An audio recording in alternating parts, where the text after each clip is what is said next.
Returning auto parts? At Ed's Auto Salvage in Westlock, we do things different. Pareto, a blast. That was blocked. That was a 90-mile-an-hour heater that was heat. Here's McDavid to Nugent Hopkins. Shoots and scores. For nearly 50 years, Ed's Auto Salvage has helped Alberta drivers save money, stay on the roads, and shop stress-free. Trust the team that stands behind every part we sell. Visit us at Ed's Auto Salvage. And that's why the Chargers are back to the wall right now with the Falcons first and goal. Third and goal here, and that goes incomplete. Better rinks and gathering places that bring us together.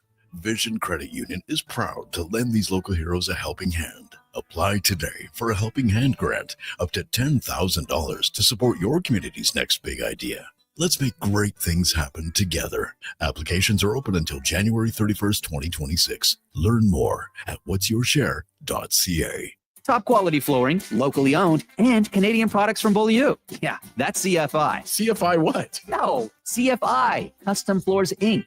From free estimate to professional installation, contact Custom Floors. And that's why the Chargers are back to the wall right now with the Falcons first and goal. Third and goal here, and that goes incomplete.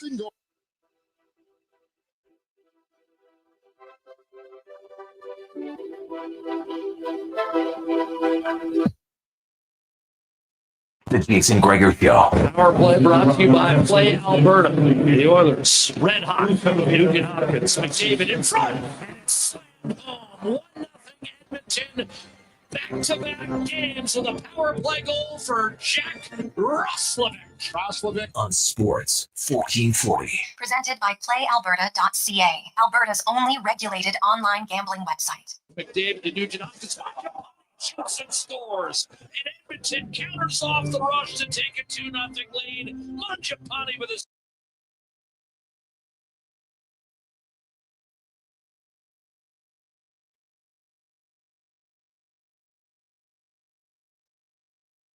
What a tremendous Tuesday afternoon. How are you? And welcome to the Jason Gregor Show. Sports 1440. Sports1440.ca, YouTube, Facebook, X, and Instagram. Thanks for listening. Thanks for watching, being part of the show, contributing. You can text us 833-401-1440, 833-401-1440. As always, the Gregor Show is presented by PlayAlberta.ca, where the Lotto Max tonight, $15 million. You can get your tickets at PlayAlberta.ca. You can also get there the Edmonton Oilers odd boost bonus on Order game nights as they are taking on the Dallas Stars. No Jake Ottinger tonight. He is a new proud father, and he will not be playing. Also, Jamie Benn's still hurt. Rupe Hintz is hurt. Matt Duchene is hurt. Radek Fax is a game-time decision. So the Stars, a little bit banged up. Now, they still got some good players. And they got extreme motivation tonight. They're taking on the team that has knocked them out of the playoffs in the conference final the last 2 years. Make no bones about it. The Dallas Stars will be ready to play tonight. And can the Edmonton Oilers match it? We'll see. Can the Edmonton Oilers avoid self-destruction? Honestly, that's the question right now. Can the Oilers avoid self-destruction? Because happened again last night. They had a 2-0 lead, blew it. They are the only team in the NHL who has had multi-goal leads and then it's blown. They've actually had 5 multi-goal leads, and three of them they ended up losing. The other 2 teams came back, but the Oilers managed to win the game in overtime. So technically, they didn't blow it. But the Oilers, only team in the NHL who have blown 3 multi-goal leads. Had a 3-0 lead to Calgary, had a 2-0 lead last night, and blew it. Had a 2-goal lead earlier in the year against the Rangers just the other week. Blew it. It's not good. It's not good. And they continue to struggle offensively, scoring 5-on-5. I know I was told by lots of people that, oh no, it's just early. It's going to come around. Like you just snap your fingers and you don't do anything different, but you're magically going to score more. It's not really how it works. You can't just assume that they're going to score more because they've scored in the past.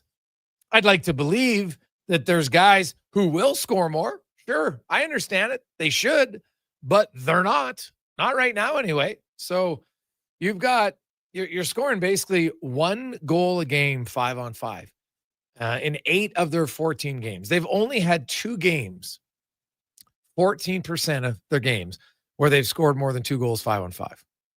Last season, it's 35% of their games, 29 out of 82. There's 14%. Not good enough. Like, you can get upset about everything. You have to include the fact that right now they are not a threat 5-on-5 often enough. There's not. Now their power play is unreal. Only took them 8 seconds last night to score on the power play. That's awesome. It's a great play. Boom. Rostov, like, they made it look easy. But I watched, like, so the Oilers score. They go up 1-0, and there's barely a celebration on this team. Like, my God, you're lacking energy and emotion. You score goals. Congratulations. Thank you. We don't want to get too excited. We can only celebrate goals in the playoffs. Okay, stop. My God, have a little fun. Like, that Mangiapane goal, that's a hell of a goal. That was great passing. Barely a ripple effect. Okay, escape by the bench. Yeah. Like, no, we're not allowed to smile, not allowed to have any fun. And then you blew a 2-0 lead. And on the winning goal with 1.5 minutes left in the game, and you have Evan Bouchard, who decides to not go to the shooting lane, but to get out of the shooting lane, sliding off to the side of the net, and leaving Priest Suter wide open in front. Pickard didn't even kick out a rebound. Like, the puck hit him, it stayed there. It wasn't like it bounced high into the slot area. And Bouchard just left his man. Priest Suter turns around, scores. Like, what? Like, were you scared that you were going to get hit by the shot? Honestly, like, what is going? I don't understand what's going through his mind at that moment. You're literally backing away. There's 1.5 minutes to go in the game. The puck's in your zone. Any shot on net is a chance to lose the game. What are you backing away for there? I'm telling you, I don't care if you want to get in the shooting lane. Yeah, it sucks. Parayko can shoot bombs. Well, welcome to life in the NHL, man. Like, you can't make that play. Like, to me, that's just a will. And the Oilers right now, that's not a gift goal. To me, that's just a lack of will goal. You got to get there. And don't come at me with, well, Bouchard's good in the playoffs. I know he's good in the playoffs. I've said he's good in the playoffs. I don't doubt that. He's not playing very well right now. That's not a commitment to winning that is necessary. You have to have a commitment to win. And there isn't one on that play. Like, I'm sorry. That's not a play you can make with 1.5 minutes to go. If it's 1.5 minutes into the game, maybe. Because that gives you 58.5 minutes to make up for it. Game's pretty much over at that point. Like, I know that, yes, mathematically you can score in 1.5 minutes. I get it. Doesn't happen very often. So now the Oilers got to regroup. We know that Stuart Skinner's going to play tonight. Alec Regula has been activated from IR, which I fully expect means he will play tonight against the Dallas Stars. So that means somebody's coming out of the lineup. And usually Chris Knobloch doesn't like his forwards to sit out both games of a back-to-back. So I could see David Tomasic come in. I'm sure probably Curtis Lazar is the guy who comes out. Although maybe I won't be shocked, but maybe Ike Howard sits down. He leads the league in minors taken. Right? He's got a lot of hooking and tripping calls lately. 3 in the last 4 games.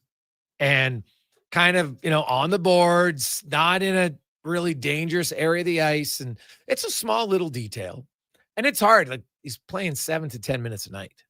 Yeah, I don't care who you are. You're a cagey veteran. To try to impact the game in 7 to 10 minutes a night is very, very difficult. When you're a rookie, I think it's almost impossible. So, Janmark and Hyman are close after tonight, maybe max 2 more games before they're back. And then I would think I'd say, Ike Howard, guess what? You got 5-6 weeks of NHL pay. Awesome. That's going to help you. But now we're going to let you go and help your game, and we're going to develop you. We're going to play you 20 minutes a night in the American League, gain some confidence, touch the puck all over the ice. Great. That's what he needs. I don't need Hightower to stay in Edmonton to play 7 to 9 minutes a night. There is zero chance that I would be doing that much longer. Honestly. And if I think Janmark and Hyman are close to being ready, I might even send Hightower down to play in the American League on the weekend. I get him in some games as quick as you can. So we'll see what happens there. I understand why they won't, in case someone gets hurt tonight and anything can change, and I get it all. So I look at the Oilers and the lack of urgency in the offensive zone 5-on-5 is a pretty significant issue for me. That is like, you look at the Oilers last night, you saw something, and you probably didn't even know it when you were watching. But last night, so the Oilers, McDavid, Draisaitl, and Nugent Hopkins have played 631 regular season games when all three of them are in the lineup. And they've played all 96 playoff games since they started making the playoffs back in 2017. So you do the math, that is 727 games together. And last night was the first time, and it's rare, that all three of them did not register a shot on goal. And I think if you're looking for an exclamation point on what ails the Edmonton Oilers right now, it's their lack of shots on goal 5-on-5. And here's the easiest number I can give you. Last year, the Edmonton Oilers were first in shots on goal 5-on-5. First. And they were first in shots on goal per 60 because it changes from game to game, right? Some games there's more power play, some there's less. So, yeah, go by that. They were first. This year, they're 17th. 5 fewer. Like, it's not a little bit of a drop. It's a massive drop. They're not shooting as much. They're not creating as many chances, and they're not getting as many goals. Now, do they miss Zach Hyman? Sure, they miss Zach Hyman. But you can't tell me that your offense is reliant on one guy who's really good around the net to change everything, because he's only going to be on the ice for his shifts 5-on-5. How does that impact the other guys? Part of it is, I know he can be a momentum extender 5-on-5, right? He's great on the boards. He wins a lot of battles, keeps the puck alive. So they miss him. There's no doubt in my mind they miss him. But there's bigger issues at play here, 5-on-5 for the Edmonton Oilers. And it's an area that they're going to have to, they got to work their way out of it. This is not, I believe, a lack of skill. I don't believe it's a lack of talent. And it's a lack of a willingness to go to the tougher areas of the ice on a more consistent basis. It's just that simple. It's not even working hard. I don't ever buy the players aren't working hard. But there are certain areas where goals are scored. We all know that. This is not new. It's not a revelation. And the Oilers aren't doing it right now.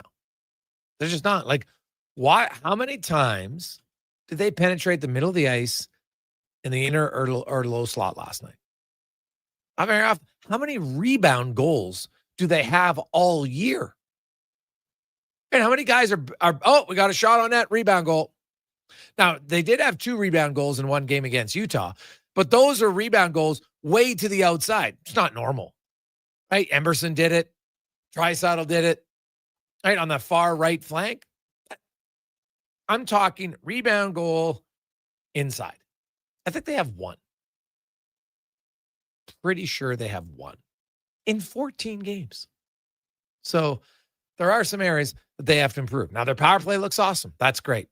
And it's like they're showing it off to their former power play coach. They go into Dallas, say, coach, you know what? We're still pretty good. They only had 1 chance there. And there is another prime example of what the Oilers are not forcing the opposition into areas where they have to take infractions often enough. I didn't see any missed calls last night that were blatant. Oh my God, I can't believe they didn't call it. Did you? I haven't seen any of that. Because there are some games where a guy will draw a penalty and it doesn't get called. That's going to happen. But when you look at the Oilers and really kind of their lack right now of a threat consistently 5-on-5, that's a big concern. So I'll be curious to see how they bounce back tonight against the Dallas Stars. I don't think they should be that tired. It's not a far travel. It's not like last night was this physical, grinding, tough game. Not at all. It was basically played 5-on-5. The Oilers had 8 seconds of power play time. And the St. Louis Blues, who didn't score in the first power play, but then scored 14 seconds. So they had 2 minutes. So there's a grand total of 2 minutes and 22 seconds of power play time between the two teams. The rest of the game was 5-on-5 until the Oilers pulled their netminder late in the game. That's it. It was basically a 5-on-5 game. And you still only played your Isaac Howard 7 minutes, which is all I need to know to tell me that guess what? I think him getting sent to Bakersfield is only a matter of time, and it should be sooner than later. Because if you're playing a game with that much 5-on-5 time and he's still not playing, you can't blame it on, well, he's not on the special teams. Not it at all. So 833-401-1440, 833-401-1440. And boys, the Oilers are the least passionate team in the National Hockey League from what I see. That one comes in from Dan. Well, outwardly passionate, I would agree with you, Dan. I can't talk about the inward, but yeah, I think it's good. So it's a problem, and you got to show some energy and emotion, man. You just have to. So 833-401-1440, 833-401-1440. Now, coming up on the show today, Speck's going to join us right off the hop. We got Sam Nestler joining us from Dallas to discuss the Stars. They're pretty banged up.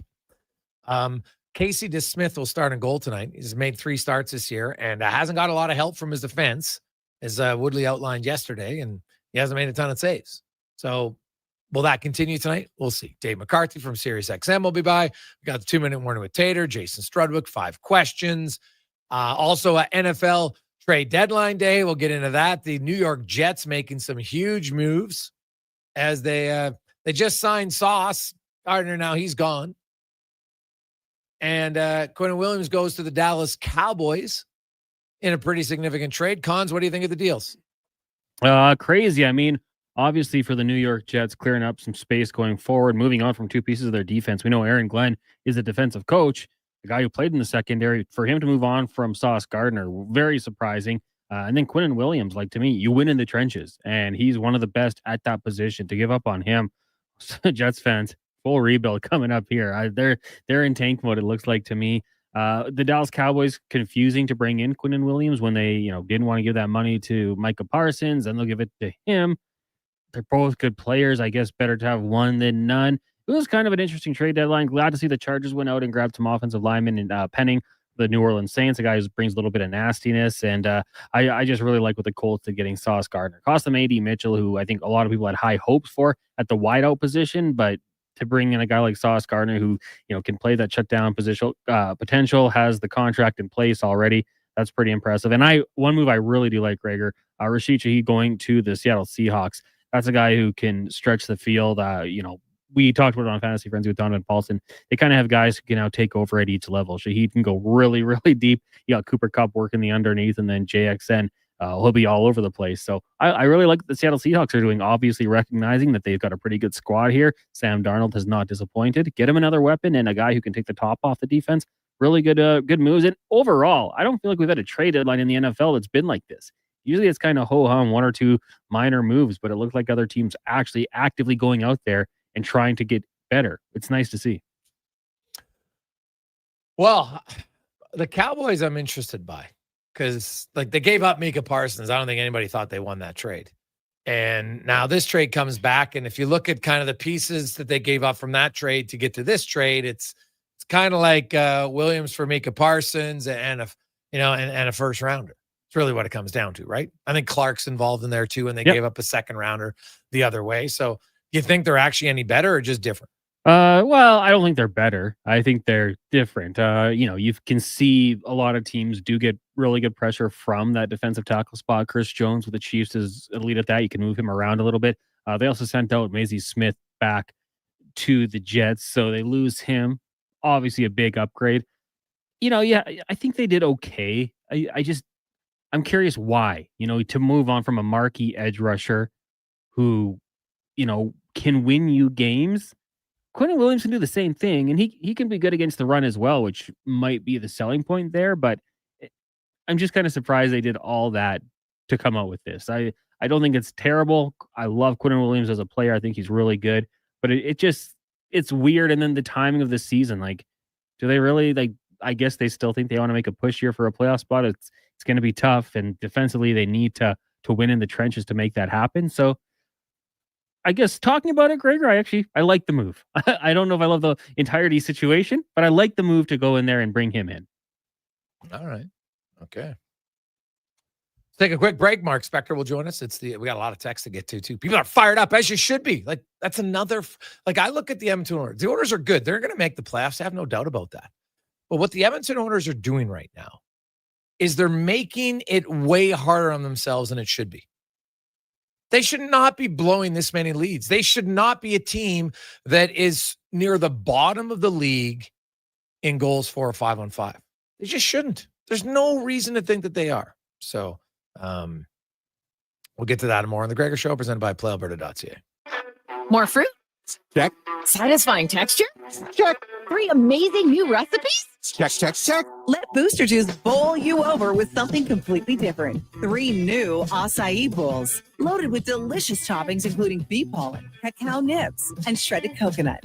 Piled high on top of a refreshing blend of authentic acai, straight from Brazil. Spoon? Check. Booster Juice, Canada's original juice and acai bowl bar. Increase your lean muscle mass and fight age-related energy decline with Regenerlife Creatine. This high-quality third-party tested supplement helps replenish your body's energy stores to support your resistance training. Find it at Vitality Health Foods, where customer appreciation is the first Tuesday and Wednesday of every month. It's a new season, Edmonton, which means it's time for new offers. Play Alberta is offering odds boosts on every Oilers game all season long. This is your chance to score big. And for a limited time only, our listeners can get an exclusive $50 free bet when they deposit $50 using code Gregor50. That's code Gregor50 for an exclusive $50 free bet. Alberta wins with Play Alberta. Must be 18 plus to play. If you gamble, please use your game sense. PlayAlberta.ca.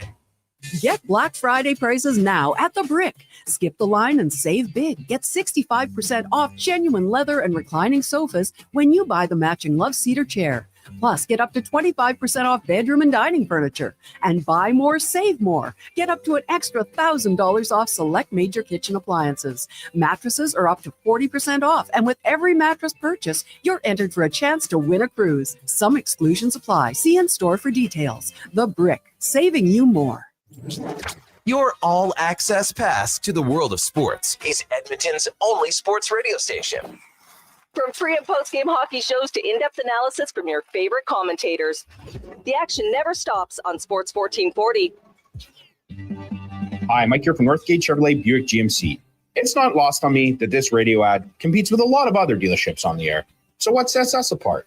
Honesty. At Northgate, we believe in giving you the very best price we can with the most value possible. We aren't giving away free trips or paying off your credit cards, but it is my promise you will get exactly what you paid for every time. Stop in and see us today, 13215 97th Street, or visit us online at northgategm.com.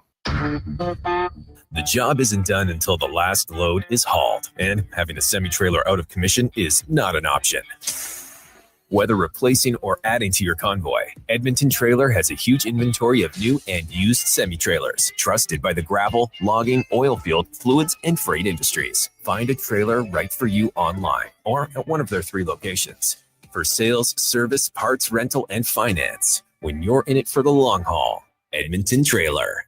Bring in the new year with a Canadian country legend. December 31st, in concert at the Silent Ice Center in Nisku. Brett Kissel. She drives me crazy. Multiple CCMA and Juno Award winner, platinum selling recording artist, and top 10 hitmaker. Celebrate the new year in Alberta, country style. Bring your friends, your cowboy boots, and your party spirit for a night full of hits, celebration, and unforgettable memories. The countdown to 2026 starts with Brett Kissel live on stage. Get your tickets now at silenticecenter.com/events. Hey, Gary, is that your dad? No, this is Evan, the new sales rep I hired. Oh. First impressions matter, but when hair loss takes over, it can feel like you're not being seen for the maverick you truly are. Hi, I'm Dr. Vance Elliott. At Advanced Hair and Skin Surgery, we know that hair loss is more than just a cosmetic issue. It's personal. Let's discuss all the cutting-edge options available so you can make a great impression every time. Book a free consultation today at drvanceelliott.com. For Araceli hockey fans, your partner in power just skated onto the ice. EWEL.ca, the new e-commerce website for electrical wholesalers Edmonton, is ready for the power play 24/7, 365. UL skates to where the puck will be in 5 years. Now that's forward thinking. Killer selection, slamming products from the best brands, and legendary service. Don't sit on the bench. Get your account today at EWEL.ca and win that project. Plug into your partner in power. Get an EWEL.ca account today.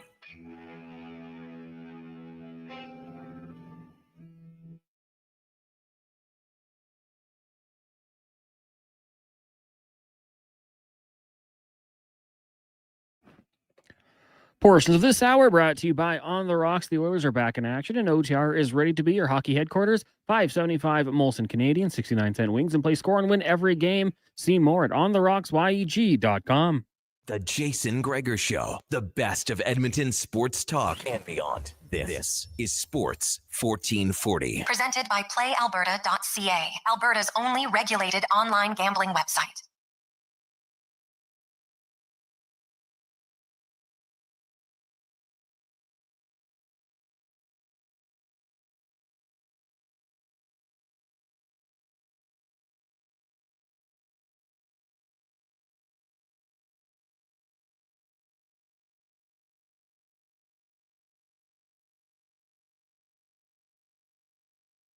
.226. Welcome back. Jason Gregor, Connor Halley, Sports 1440, sports1440.ca, YouTube, Facebook, X, and Instagram. Hope you're having an awesome day. 833-401-1440, 833-401-1440. In our email inbox, it is the Gregor Show presented by PlayAlberta.ca, where the Oilers will try to bounce back in Dallas, which there should be some emotion in this game. You know, the Dallas Stars, like, they don't have any love lost for the Edmonton Oilers, a team that's knocked them out of the conference final the last 2 years. Also, their head coach is a former assistant coach in Edmonton. He'll want to win, so they should be ready, although they got some injuries, but we'll see. Let's get to the Spec Report, brought to you by GS Construction. Edmonton surrounding communities are constantly growing. New houses and roads are built every day. But before overpasses can go up, roads can be widened. The first step is relocating all the underground utilities to make way for the new infrastructure. And that's what they do at GS Construction. Mark Spector from Rogers Sportsnet joins us. Spec, good afternoon. The Edmonton Oilers, the trend really continues for this team. Play long stretches where you play well, and then you have a glaring error and a lack of 5-on-5 offense, and you blow a lead and you lose the game. Yeah, the 5-on-5 offense part is really that third goal. You know, when you score three, like we've said a million times, you score three, you win 60% of the time in this league. And getting to two is awesome, but the third goal would have buried St. Louis last night, I feel like. And it's wherever it comes from, man, whether it comes from a fourth line goal, from a defenseman, a point shot, from a third line, from your power play, who cares? But in the Oilers' case, they got the power play goal last night. Their first line got them a 5-on-5 goal last night. And the three other lines and the three defense pairings couldn't muster up a goal between them. And that goal is the one that on a lot of nights here, they're not seeming to get, are they?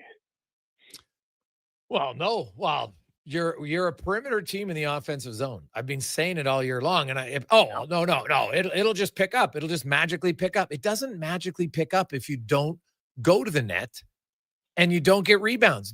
You can't, like, hey, I'll give the Oilers credit. Both their goals last night were very pretty. The Oilers got skill. That power play goal, 8 seconds, perfection. That off the rush goal from McDavid to Nugent Hopkins to Mangiapane, great goal.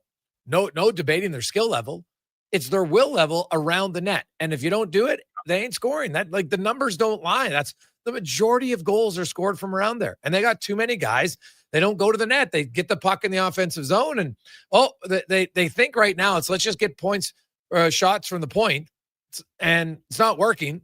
But it's really their forwards across the board. Shots are down significantly. The Oilers were the number 1 team in the NHL, shots per 60 at 5-on-5 last year. They're 17th right now. So that tells you that they've always been a selective team. So that tells me that they're not, the puck's not even getting into anywhere near their shooting area. If they're that far behind on shots, what's getting to me, everyone has a pet peeve here. What's getting to me is that, we used to watch Leon Draisaitl often does that button hook inside the blue line. It comes down the wall and he hits the button hook and he waits for everybody to catch up to him. Gretzky did that back in the day. A little bit different, but the same concept. The play catches up to him. I'm seeing every guy on the Oilers team playing that button hook now. And to me, there's a lot of guys that need to lose the button hook and take it to the net. Put a shoulder down, go at a defenseman, challenge him. Like, just get the puck down low. You're a third liner. Don't give me the Wayne Gretzky button hook when your name is Trent Frederick, okay? That's not your game.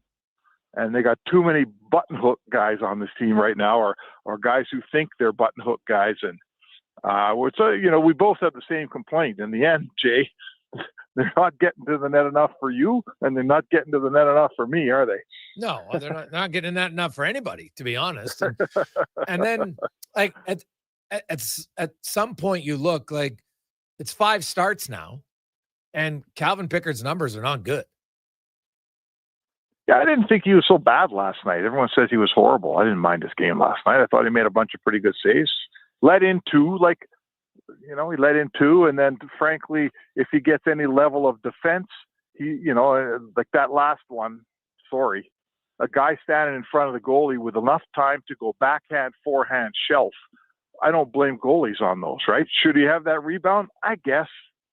Parayko shoots a bomb through traffic. Yeah, that wasn't really a big rebound. If you watch it, the puck was right there. Like, he didn't kick it out at all. Like, I'm sorry, on that play, Evan Bouchard to slide away from the net. I know. And his man. Like, I'm sorry. That's inexcusable with a minute and a half to go in a game. It's inexcusable at any time for a defenseman. My point is, back to Pickard. Like, I look at a backup goalie big picture, Jason. He went out on the road and he allowed 2. That's good enough. That's what a backup. If my backup gives me only 2 against every road game he plays, I'm going to win 60, 65, 70% of those games. That's good enough. I didn't mind the goals that went in on them. I didn't think they were horrible. They weren't softies. And now everyone's blaming Pickard here. I've been reading it because, Bouchard made a bad play, but Pickard shouldn't give up that rebound. Well, you know what? We're at that point now where we've watched Evan Bouchard cost his team enough goals and enough games here. Now it's the old Puljujarvi syndrome. It's everybody else's fault, right? Mm-hmm. It's Pickard's fault that he left the puck there. Well, goalies don't smother every puck. Like, he didn't kick it out to a guy 8 feet out in the slot. The guy was on his doorstep unattended, and he grabbed it and put it in because no one was watching him. So, sorry, man, I'm not buying the bad Pickard story here. I'm buying the bad Bouchard story on that third goal. Oh, it's not even close. I'm sorry. Anybody with good analysis is going to go watch the play. There's no rebound there.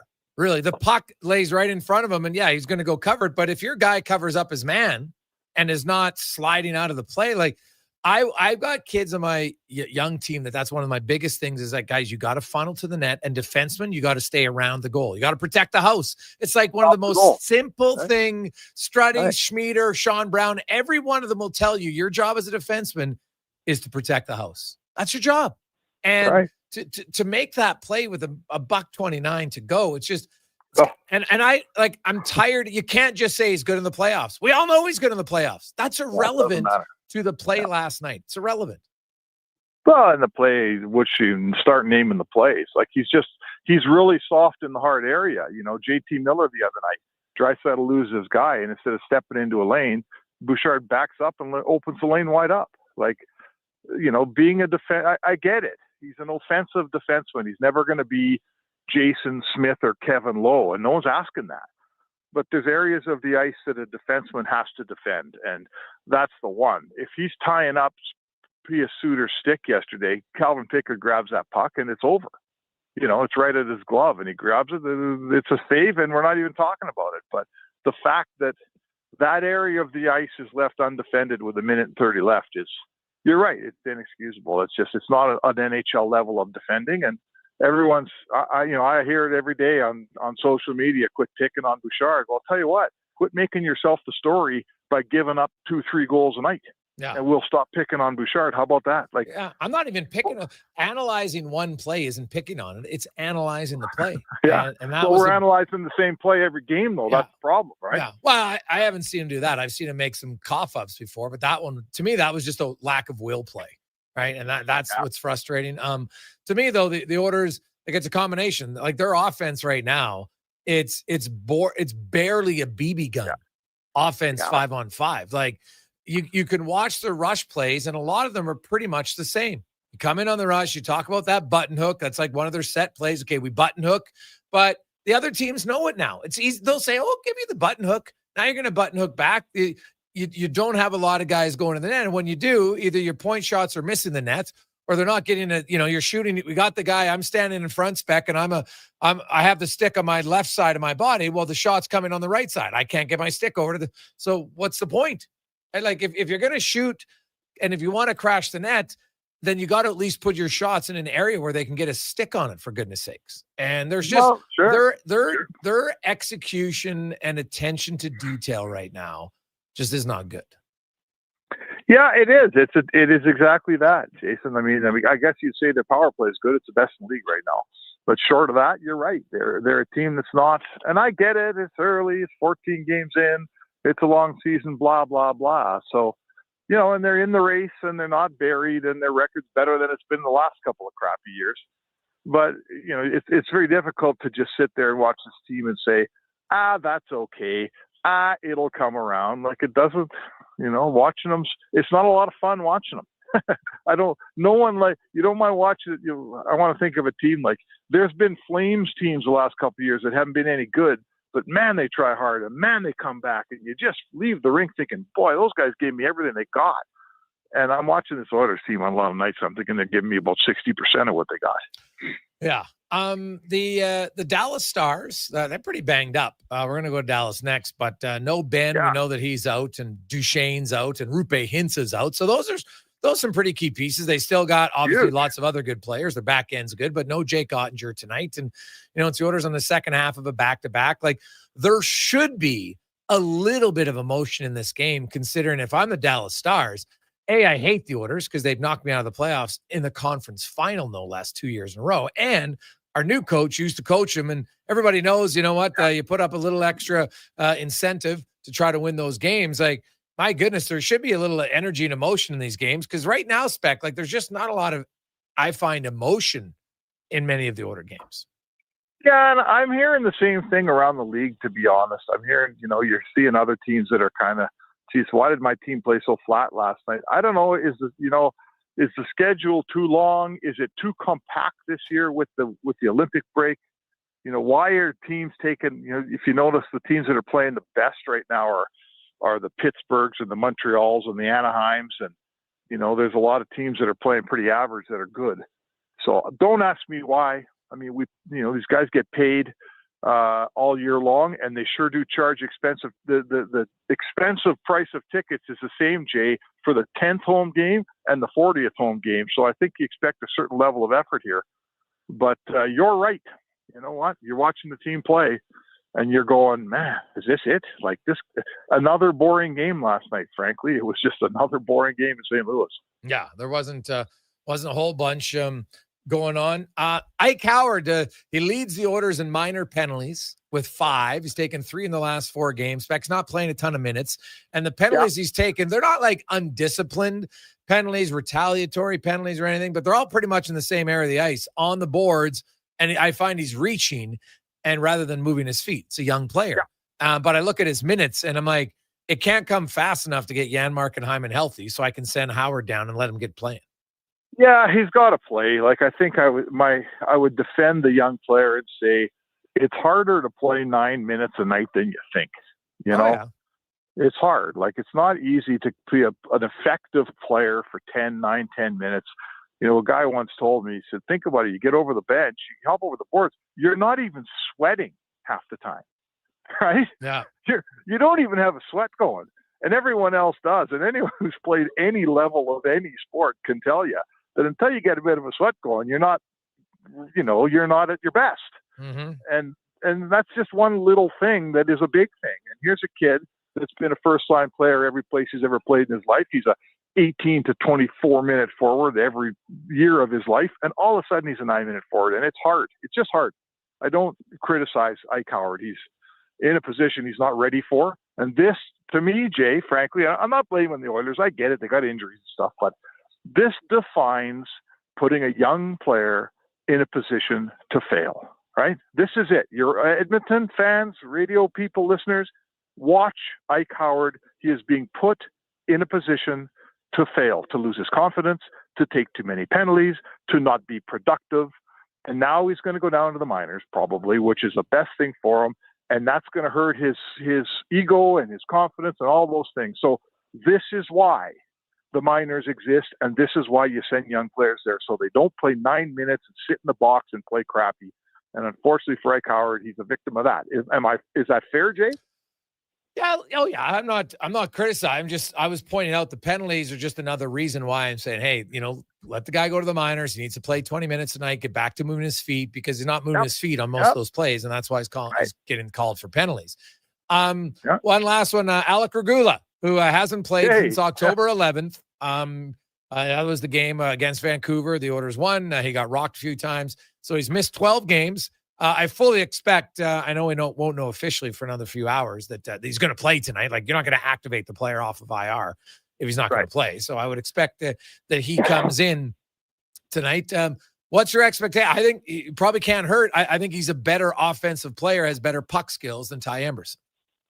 Yeah, could be. I'm not going to say that for sure because I just haven't seen him play enough, Jay. I think, when I think of Alex Regula, I think puck skills aren't the first thing that come to mind. I think he's a big, strong defender.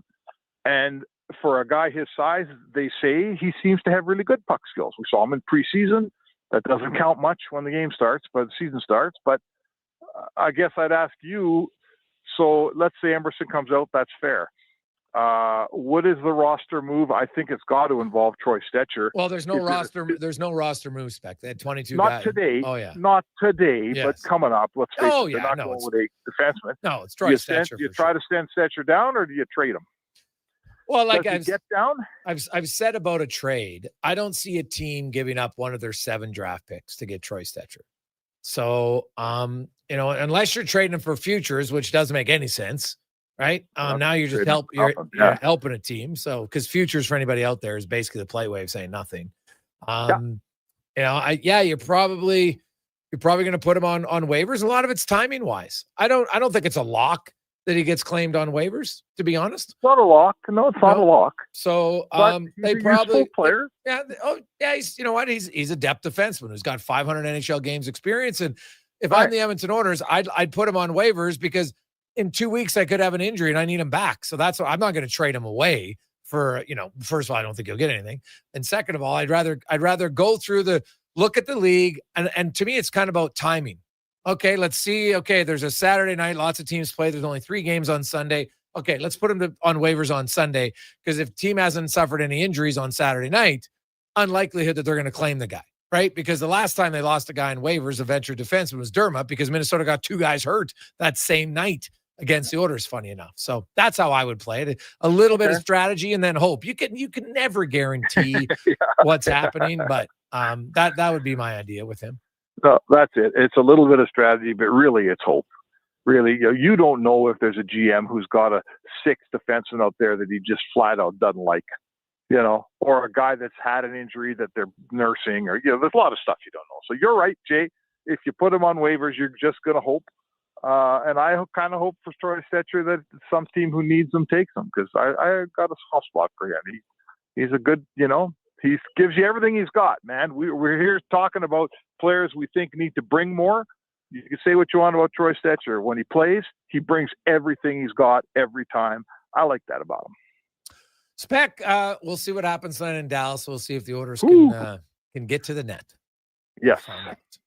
Sounds good, Jay. Have a good one. That's Mark Spector. The Spec Report brought to you by GS Construction. It is the Gregor Show, presented by PlayAlberta.ca. When we come back, we'll go to Dallas. New coach. They got some key injuries. Ottinger's not playing tonight. Rupe Hintz is out. Ben's out. Duchesne's out. Fax is a game-time decision. How are things looking in Dallas? We'll find out next on the Gregor Show, presented by PlayAlberta.ca. Mr. Rooter watches the big game. Go deep! What you watching, Mr. Rooter? The Plumbing Olympics. Frankie Drain Dragon Sanchez is attempting to break the world record in the 100-meter snake. Watch! Wow! Did you see that? He snaked out a 50-pound clog. And in the middle of that wad, a gold medal. What theater? Yeah, that's very cool, Mr. Rooter. For a plumber who's good as gold, call Mr. Rooter. Scott McGilvery here, HGTV host and renovation expert. The one upgrade I know homeowners will love: better, fresher Culligan water straight from the tap. Culligan's Aquasential reverse osmosis filtration system takes your water to the next level. With up to 7 stages of filtration and 14 filter options, they're certified to reduce over 90 contaminants. Your tap water is about to get a major upgrade. Safer water that tastes great. Get started with a free in-home water test at Culligan.com.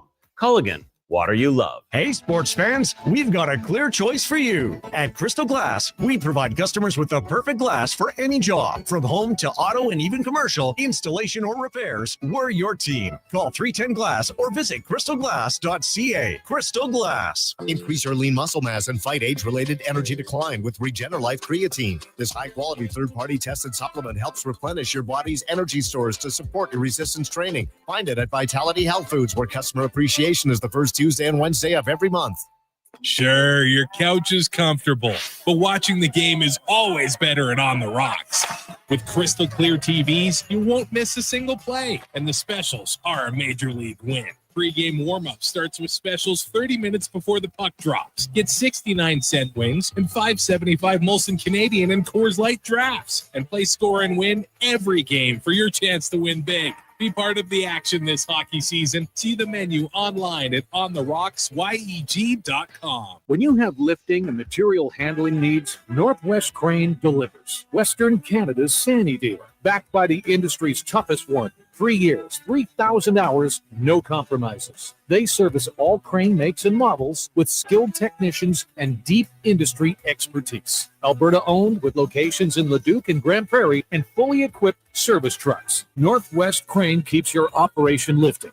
For more information on sales or service, visit northwestcrane.com or call today. Got a car you're ready to part with? Find out what it's worth. Fast, easy, and totally free at Go Auto. We're talking top dollar trade-ins, whether it's a little worn or still rocking that new car smell. Just a few clicks, and boom, you've got your value. Text value to 780-777-7777 to start. That's value to 780 all sevens. Why guess what it's worth? Let Go Auto show you the money. Portions of this hour brought to you by Cantor. What's the best way to beat the tariffs? Buy Canadian. Cantor's products not only made in Canada, but right here in Edmonton. Save money, support Canada at Cantor.com. The Jason Gregor Show, the best of Edmonton sports talk and beyond. This is Sports 1440. Presented by PlayAlberta.ca, Alberta's only regulated online gambling website.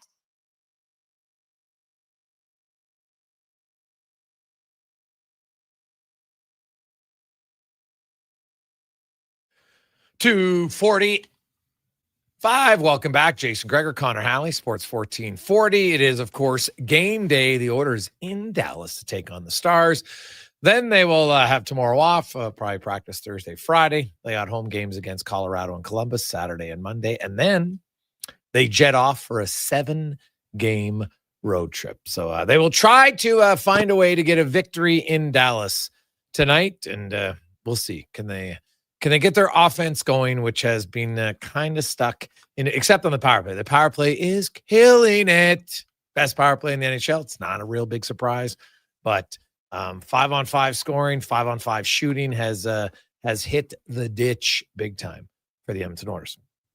As we're going to go in the room, brought to you by Action Electrical. They've got the commercial service divisions, emergency response, troubleshooting, repairs, full-time service manager, estimator, coordinator, and dispatcher. They do it all. ActionElectrical.net. As Sam Nessler from DLLS Sports in Dallas joins us, beat reporter for the Stars. And Sam, I guess let's start. Thanks for coming on. The injury bug has hit them pretty hard. Obviously, Jamie Benn's been out for a while, but no Duchesne, no Rupe Hintz. What's your thoughts on Faxa? I know the coach said he's a game time decision. Are you leaning yes or no on him?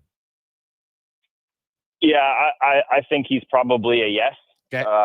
First of all, thanks for having me, Jason. Good to talk to you. But I think he practiced yesterday, so whatever it is something small that either flared up during or after practice yesterday. So I would guess he's a go. Something maybe they just got to shoot him up and freeze him up for it. But yeah, you're right. It's been a wild ride so far with the injuries, and if he can't go, we're looking at 11-7 for the third or fourth time already this season. Jake Ottinger, of course, a new father, so I understand why he's not playing. But Casey DeSmith's numbers aren't great. We had Kevin Woodley on, and Woodley said his environment hasn't been great either when he's been there. The Stars, maybe their defensive play with him in goal hasn't been at the level they want. Yeah, you're absolutely right. He had his first game was he told me it was the least fun game he's ever played. Just chaos. I want to say it was against Vancouver. There was just no settled play. The Stars were chaotic in their own end. Every chance was either a backdoor pass or a weird deflection. He just was never kind of able to settle in. And then his next game, he was fantastic. He was the best player on the ice. He was great again. And I think his third start was in Florida this past weekend. He was good, got them to the shootout and ended up being a loss there in the shootout. But he's just improved over and over again and exceeded expectations here, because a lot of people thought he would be kind of a downgrade from Scott Wedgwood with how successful that duo was when Wedgwood went to Nashville and then eventually Colorado. But Casey was arguably the best backup goalie in the NHL last year. I expect him to be great going forward here now that he's kind of settled in. And to be honest with you, they're going to need him because Jake's expected to go, to Italy in the Olympics, maybe even play some games there for Team USA. They got a huge, heavy schedule right now, and then a big one right after the Olympic break. They're going to have to start giving Jake some days off, and here's one tonight for, as you mentioned, a good reason. Yeah. How have the Stars played overall so far this year? It's been tough to pick up because there's times where they look like the best version of this team we've ever seen. I mean, for 45, 50 minutes in Winnipeg in their first game, they absolutely dominated the Jets. And then they had to hold off 3 straight goals in the last 10 minutes and barely scratch away with the win. That's kind of been the theme. We've seen an amazing first period where they dominate. They go up 2-0, and then a second period against Columbus where they allow 3 or 4 goals in a row and end up losing the game. So I would say inconsistent has been the best word for this team so far. And when you look at the injuries, I mean, it makes sense. Glenn Gulletson comes over from your Oilers, and they've never really been able to get into a flow. He hasn't been able to see what forward groups he likes, what D pairs he wants to put together, what power play unit even he wants. They're basically down to one power play unit, and the second unit with a bunch of fourth liners. So it's been really tough to kind of feel out this team as well as implement the new systems, because while the changes Gulletson's trying to make aren't massive from Pete DeBoer, they are different, especially in breakouts in the defensive end. And because they've had to just throw in extra bodies, Justin Ritzkovian, the rookie coming in, Adam Ernie signs after the PTO. it's been really hard to kind of implement what they want to do. And that's been the theme.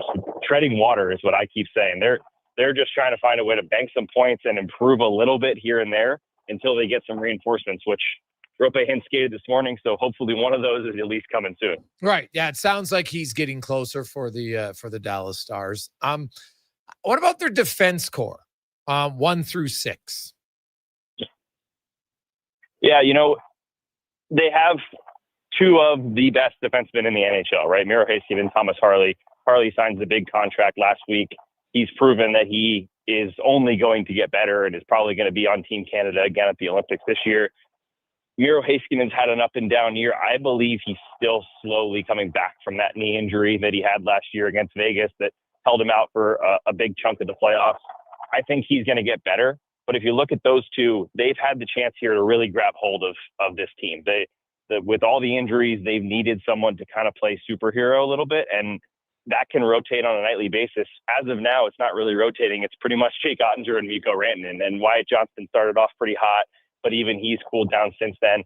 They could really use Harley or Miro to take a step forward here. And that doesn't, for Harley, maybe it's a couple of goals, but it really doesn't have to be a ton of points. They just need to drive play a little more. Let's pin some people in their own end. Let's use our legs for breakouts. And then once the power play comes around, really start to use that skill because that's where they have the strength. And then behind that, losing Nils Lundqvist, man, that was crushing. I mean, the guy can't catch a break every time we think it's his chance. And he's got a new coach and new system to prove himself. He took some big steps last year before the season-ending shoulder surgery.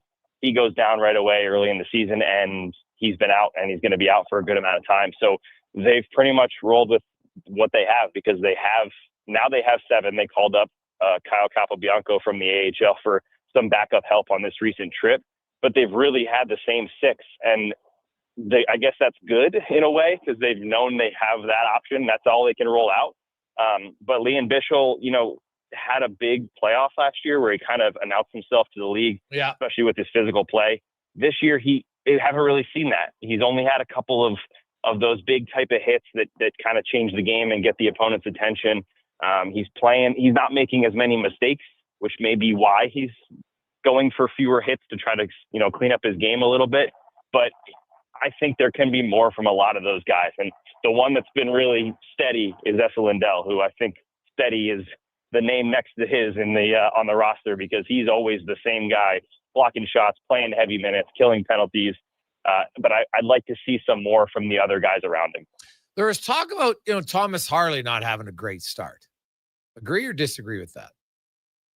I would agree only because of the expectations he set. Like, it's not like he's been horrible and he's out there every time there's a goal against and this guy needs to figure it out or he's going to get benched. It's nothing like that. But I think he's the team worst -5 already in 12 games, which is not great. In the first 5 to 6 games, he had a bunch of really bad puck reads. There were a few high flips into the neutral zone that he just totally misread. One against Colorado that went in for a breakaway. One that actually started the comeback against Columbus that led to the loss. And he'll have a game here where he's fumbling pucks and misreading plays and kind of stuck out of position. And then he'll have a game where he looks like Thomas Harley. So I'm not sure if that's a slow start from playing heavy minutes in the playoffs last year.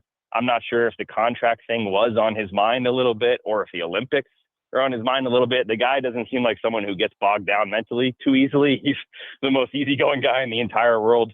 Talked about last week eating DiGiorno pizzas after every home game, and now he might be sponsored by DiGiorno. So his vibe doesn't feel like that, but you never know. And that's what it looks like to me. It looks like there's just a little too much going on, whether that's in his mind or on the ice. And I think for him, simplifying right now will be good. And personally, all the fans in Dallas and a lot of the media believe he's the better option on their power play. And for whatever reason, under Pete DeBoer and now under Glenn Goldson, he's really not been the top power play guy. He's been on the second unit, rotates in a little bit, but I think he deserves that shot. And I think he's the type of guy where the more the puck is on his stick, the better he is. So I'd love to see him get it utilized a little bit more. We're talking here in Edmonton. The Oilers' 5-on-5 scoring isn't where they want it to be at all. They've been a pretty good team that way. Look at the Dallas Stars. They are the least productive 5-on-5 team offensively. in the NHL. They've only got 17 goals. Now they've played fewer games, but their goal for per 60 is still the lowest at 1.77. What has gone wrong with the Stars 5-on-5 scoring? Yeah, I think the big one, and I don't want to go back to injuries and use them as excuses, but this team really haven't been able to find a lineup yet, right? I know the key, Mikko Rantanen's been great, but who plays with him has been an issue because they liked Roope Hintz, but now he's hurt. They like Jason Robertson a little bit, but without Roope, it didn't really work. Wyatt Johnston's going to jump up there tonight. Actually, I think they're going to overload that top group with Robertson, Johnston, and Rantanen. But then you look below that, and that line could work great, but below that then looks a little shaky, especially with the injuries. So I think the thing I liked about Glenn Gulletson when he first came here is he's letting guys make plays. He wants Mikko Rantanen to use his hockey sense and his hockey IQ, be a little more creative. Under Pete DeVore, things got a little rigid sometimes, and they'd play the system to a T, which can be really good and obviously led to a ton of regular season wins and two rounds of playoff success, I guess. But at points, you need to just play hockey. And I liked that about it. They were making a lot of tic-tac-toe plays, leading to some really beautiful goals, using their creativity and flow in the offensive end. But that, for whatever reason, after the first 4, maybe 5 games, that really dried up. And now, whether it's the injuries or something else, this team just doesn't look creative. If you watch this group, especially if they go 11-7 tonight, which they might, it's pretty much first to 2 is going to win the game. And it's not a good way to play, especially on the long term, but that's just where this group is right now. They're just not creating enough offense. And I don't know if it just needs to be more off the rush and maybe kind of find a way to balance that a little bit. But whatever it is, they've just not been able to find that creativity that they had last year and even in the first few games of the season. Well, yeah, I was looking at their offense. I'm like, oh my God, this could be a snooze fest here tonight. Yeah. The way the Oilers are playing as well. Do you sense any, like Dallas, Edmonton has broken their hearts 2 years in a row. They knocked them out of the conference final. Is there any animosity? Do you think is this going to be an emotional game for them? It should be. And the only thing that takes a little of the emotion away is Jake Ottinger not playing, because that would have, he's really obviously at the center of all that drama especially from last year, but even just from before, being out-dueled by Stuart Skinner, who I believe is starting tonight. So that would have been the perfect story here. But this group is largely the same as the one that you just mentioned that got beat last year and even 2 years ago by Edmonton. So they understand that this is the first time they've seen them since all that Game 5 stuff went down. This is a measuring stick for both groups.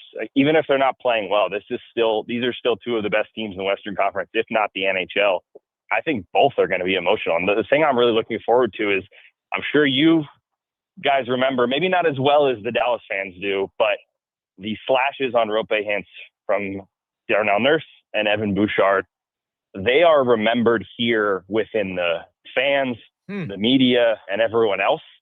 I'm really curious to see how much they're remembered by the players, because the lack of response from that was a big talking point during that series. And after that series, this is a different group. They want to hit. They want to play that 1% more physical.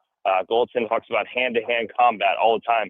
And we've seen that, especially when they were healthy and they had the legs to be able to do it. They looked a little meaner. They had a few fights in the first game, standing up for each other. A little late shot deflects in off Ottinger, draws a huge crowd with a bunch of penalties. That's not the team of the past. That is this team. So I'm excited to see if there's a response there tonight. And I don't know who it comes from, whether that's Liam Bichel, Justin Ritzkovian, the rookie that's been fighting a little bit here and there. But personally, I'd love to see some of that animosity and anger come out from both sides really tonight. Yeah, well, I'd be stunned if Bouchard's fighting anybody. Nurse would drop the mitts for sure. Hey, I get if Dallas, you know what? There is time for redemption at some point. I'm a big believer in it. You've got to stand up for yourself. And did Jim Nill discuss that at all? Did the players discuss it? They're like, hey, we can't be that team that allows, you know what? Even if you don't think it's that bad, you've got to do something rather than nothing. Yeah, and you know what? They didn't really buy into it. Pete DeVore, Jim Nill, players even, they all kind of had the same response of, we're going to back our guys up if we need to, but time and score is more important. And we didn't really buy that. I think that after they went to Edmonton and they got spanked in game 3. So there's plenty of chances there to have retribution where the score has already gotten out of hand. But they really stuck to their guns all 3 years under Pete DeBoer. It was, we're going to make them pay on the power play. Yeah. And for the most part, they did, which was great. They were top 5 in power play. That's great if you're going to go out and win games and score goals.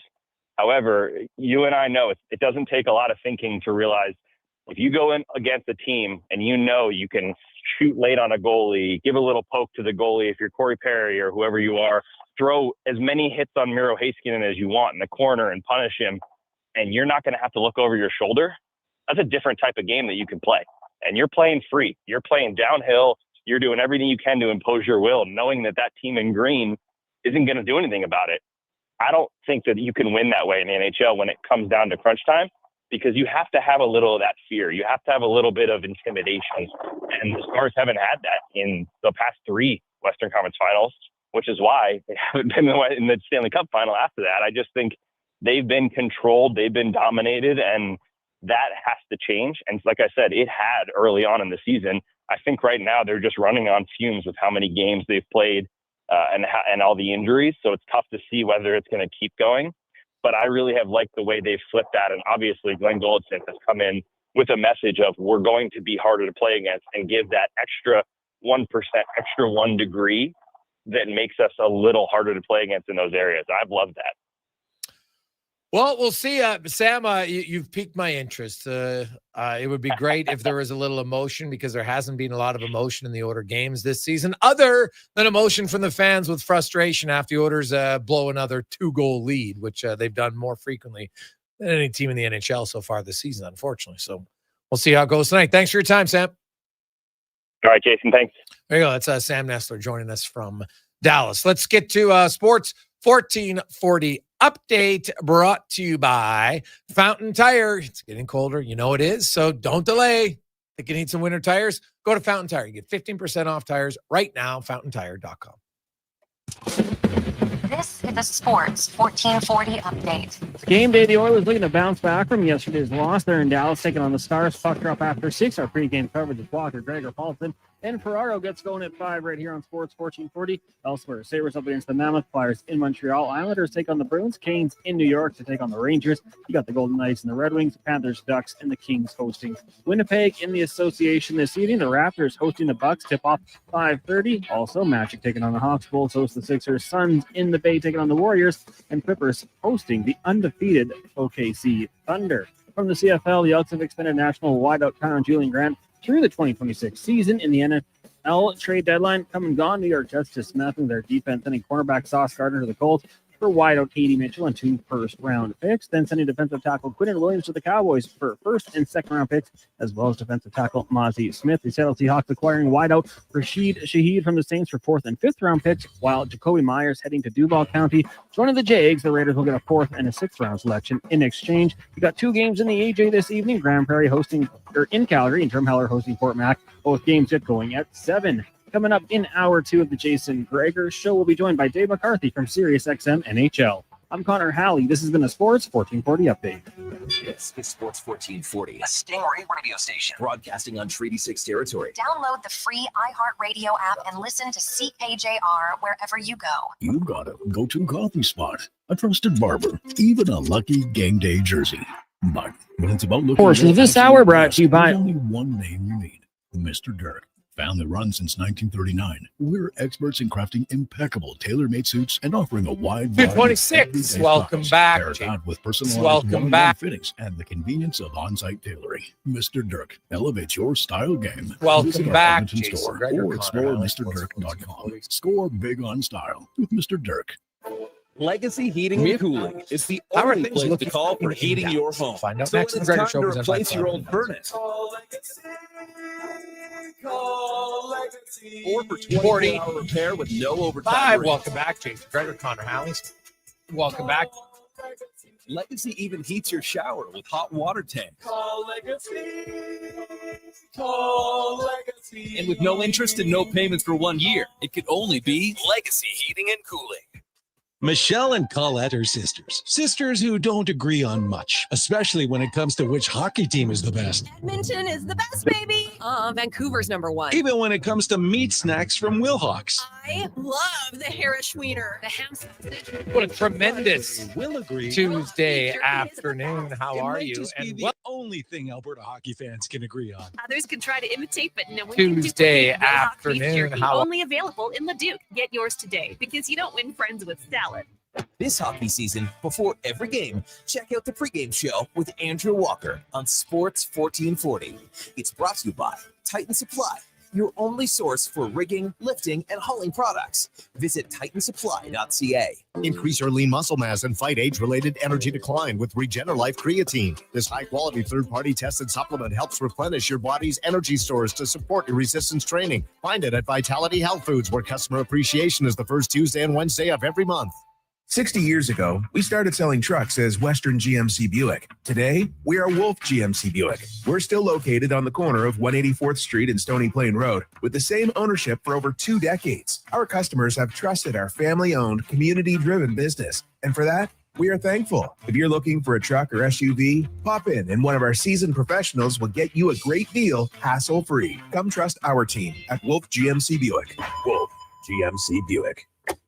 We're making it easy. At Papa John's, our butter chicken pizza is a Canadian favorite, and we think we know why. We start with a velvety, tangy, and subtly sweet sauce. Then it's our better ingredients: fresh, never frozen original dough, juicy grilled chicken, and crunchy green peppers and onions. Sounds delicious, right? Well, wait till you try it. It's butter chicken made better. Order your large butter chicken pizza today for only $19.99. Better ingredients, better pizza, Papa John's. Proudly locally owned and operated. Excavators, loaders, lifts, compaction equipment, and more. Find the XCMG construction equipment you need. Available for rental or sale at Japa Machinery Group. Japa, helping build Alberta from the ground up for 50 years. Visit japamachinery.com. 3 locations, endless sports action. Sully's Sports Bar and Lounge.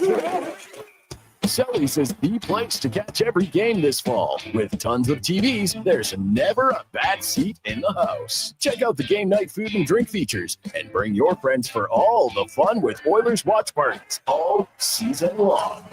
Sully's Sports Bar and Lounge at all 3 Century Casino locations: Edmonton, St. Albert, and Century Mile. Hi, I'm Al Hamilton, first captain of the Edmonton Oilers. Prostate cancer is the most common cancer in men, and here in Alberta, we're fighting back. This November, every dollar you give helps the Prostate Cancer Center fund early detection, testing, and life-saving support right here in our province. Let's keep it in Alberta for our fathers, brothers, husbands, and friends. Visit keepitinalberta.ca to start your men's health fundraiser or donate today. Together, we can look after the men in our community. Thank you for your support. Portions of this hour brought to you by Culligan for all your residential water needs. Your local water treatment company, more than just big bottles. Culligan.com. Hat tricks, touchdowns, and home runs. Get it all with the Jason Gregor Show on Sports 1440. Presented by PlayAlberta.ca, Alberta's only regulated online gambling website.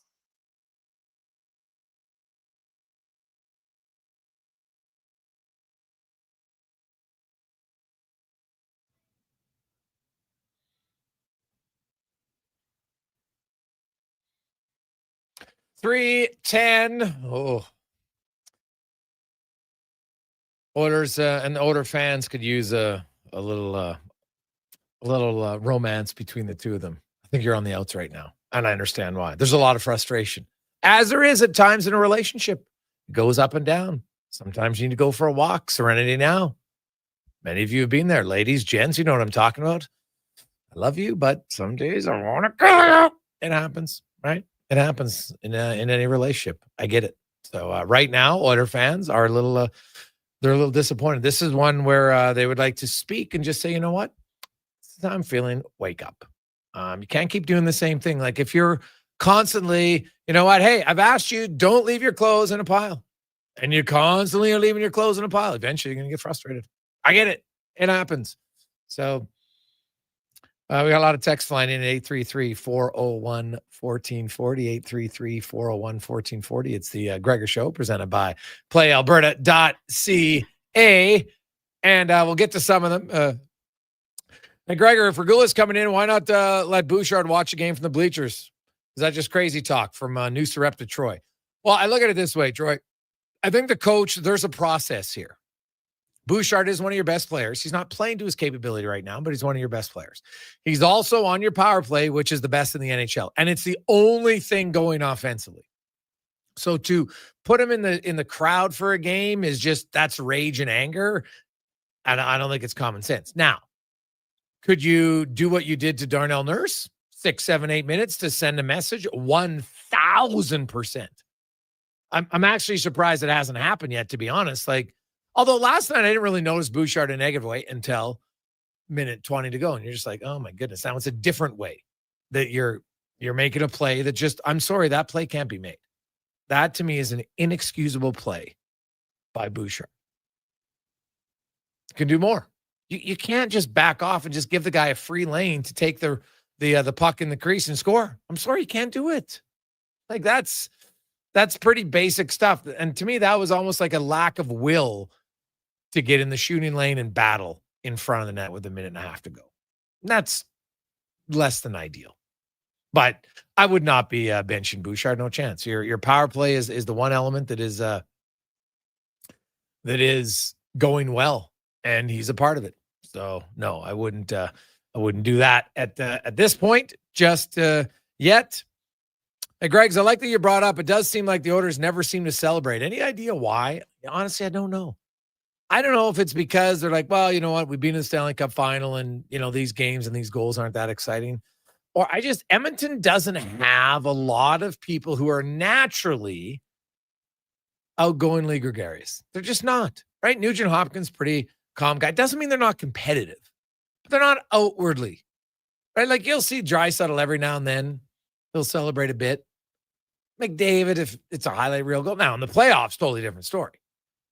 But in the regular season, like, and I do think it's like mixing a smile at least. Like, hey, nice play. Like that goal, McDavid, Nugent Hopkins, the Mangiapane, that's a great goal. It's a great goal. Quick, elite passing on the tape, boom, back of the net. Like, why can't you mix in a little bit of laughs? Come to the bench. Hey, boys, talk it up. Boy, that's a hell of one. Tic-tac goal. Do something. Get a little excitement in. Like, it's supposed to be fun. Does it look like they're having any sort of real fun this year at all? Now, I understand it's not the playoffs. So I know because we have people, hey, Greg's, the comparison between the Jays and the Oilers and how they celebrate is very different. Yes, but you're talking playoffs. The Oilers in the playoffs last year, they celebrate. I don't discount that.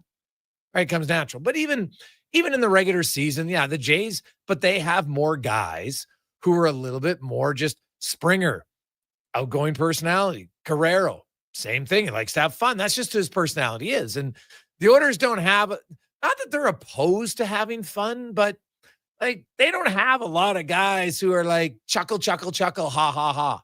And if they do it, it's all behind closed doors. And they're like, you can't see it. We're not going to show you it. Right? Like Evan Bouchard, pretty calm demeanor. His blood pressure never seems to get too high. Right? Ekholm, every now and then Ekholm will rip one top shelf and might have a bit of a celly, but not very often. They don't have those guys. But that's where, to me, somebody's got to say, hey, you know what? Like, let's do something fun here. Let's score a big goal. Get by the bench, scream and yell at someone. Hey, mix in a smile. We just scored. Like, why not? Your teammates, juicing teammates is some of the best part of being a teammate. And usually you juice the guys because you like them. You know how it is, right? Hey, you got old Sally Bob over here who's a little serious. Every one of you listening has it in your group of friends where everybody's got different personalities. There's a guy who's a little bit more of the jokester. Somebody's more of the arranger. Somebody's, Captain Serious.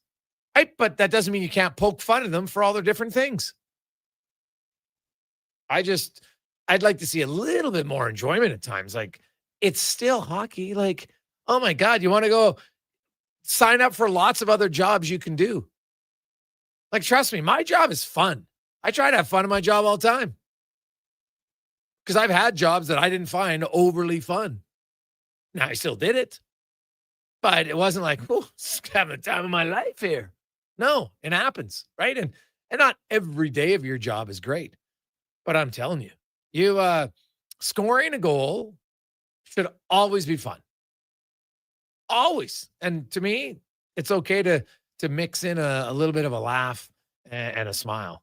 And I just find that right now it's not even wanting to do it. Hey, Gregor, Bouchard doesn't want to get hit with the puck, let alone fight someone. Pillman. Oh, yeah, trust me. No. I don't expect Bouchard to go. But if I'm the Dallas Stars and Bouchard slash on Hintz, it wasn't that crazy. Like, oh, my goodness. And it probably looked a little worse than I think it actually was. No, he got him on the right spot is what it was, right? And it was a good one. Boom, got him on the right spot. And if you get it in the right spot, it can lead to an injury. There's no debate. Right? Hintz was injured. I don't doubt that for a second. So if I'm the Dallas Stars, now, if Jamie Benn was in the lineup tonight, he's the obvious guy that I could see on their lineup saying, you know what? I've been a pretty good player in my career. I think, and he's never shied away from being a jerk, but like, is Jason Robertson, Wyatt Johnson, Mikko Rantanen, any of those guys going to do it? I don't think so. Sam Steele, Maverick Bork, Tyler Seguin. No. Then you got Nathan Bastian, Adam Ernie, wasn't there last year, neither one. Radek Faksa, not really. Then you got Justin Raikowian, Colin Blackwell, Oscar Bach. They don't really have a forward that's going to do anything. Now, maybe Blackwell, right? Maybe Blackwell. Lindell, Heiskanen, Harley, Lybushkin. Now, Lybushkin's physical. He'll hit you, but it's rare that defensemen are going to go after D-men. Now, Bichelle and Petrovic, yeah, like those two, sure, but Bouchard's not fighting them, right? Like they both know that. So now, Darnell Nurse, on the other hand, I could see Bichelle challenging him. And I don't think the Oilers have they had a fight yet this year? I don't think so. Can you guys remember one in the regular season? I don't recall there being a tilt in an Oiler game this year. So, you know what? Wouldn't be a bad time for somebody like, you can get a little bit of emotion here in the game. Yeah, I don't think there's Oilers have had a fight at all. Well, I know they haven't. I haven't had a fight in the regular season yet. So, Corey Perry used to just go out there as the old man. I got to stir it up somehow. We'll see. Hey, Greg, do you think McDavid and Draisaitl are bored? I wouldn't think they're bored. No, I think they understand that, well, the regular season, I don't expect it to be as intense as the playoffs, but you still need to make the playoffs, and that's what the regular season does. It gives you the opportunity, and in some cases, give you a better opportunity mathematically if you finish higher, right? That's just how it goes. So, and Gregor, with Bouchard, Knobloch's looking bad at the lack of consequences. The power play won't die if he's off at a game and he's reduced 5 on 5 minutes. Even stable to the bench for the first half of the period tonight would be something. Well, I don't think you do it to start the game, right? Usually coaches, it's as a coach, and I remember a coach said, you try not to carry things over from one game to the next. It's a new slate, but if the same thing arises in the first period, damn right he should be. And I think it's fair to say, because last night's game, it wasn't like up until that play, there'd been much to do at that point, right? So that you were looking and say, oh man, Bouchard was really bad. I hadn't seen it. Other games this year, 1,000%. He has had some rough moments. And I would suggest this. If Evan Bouchard in the first period or even the second period makes a play that is just deemed below their standard, I'm using their words now, at some point the head coach has to do something. And to me, there'd be no reason why not to do it right now. So,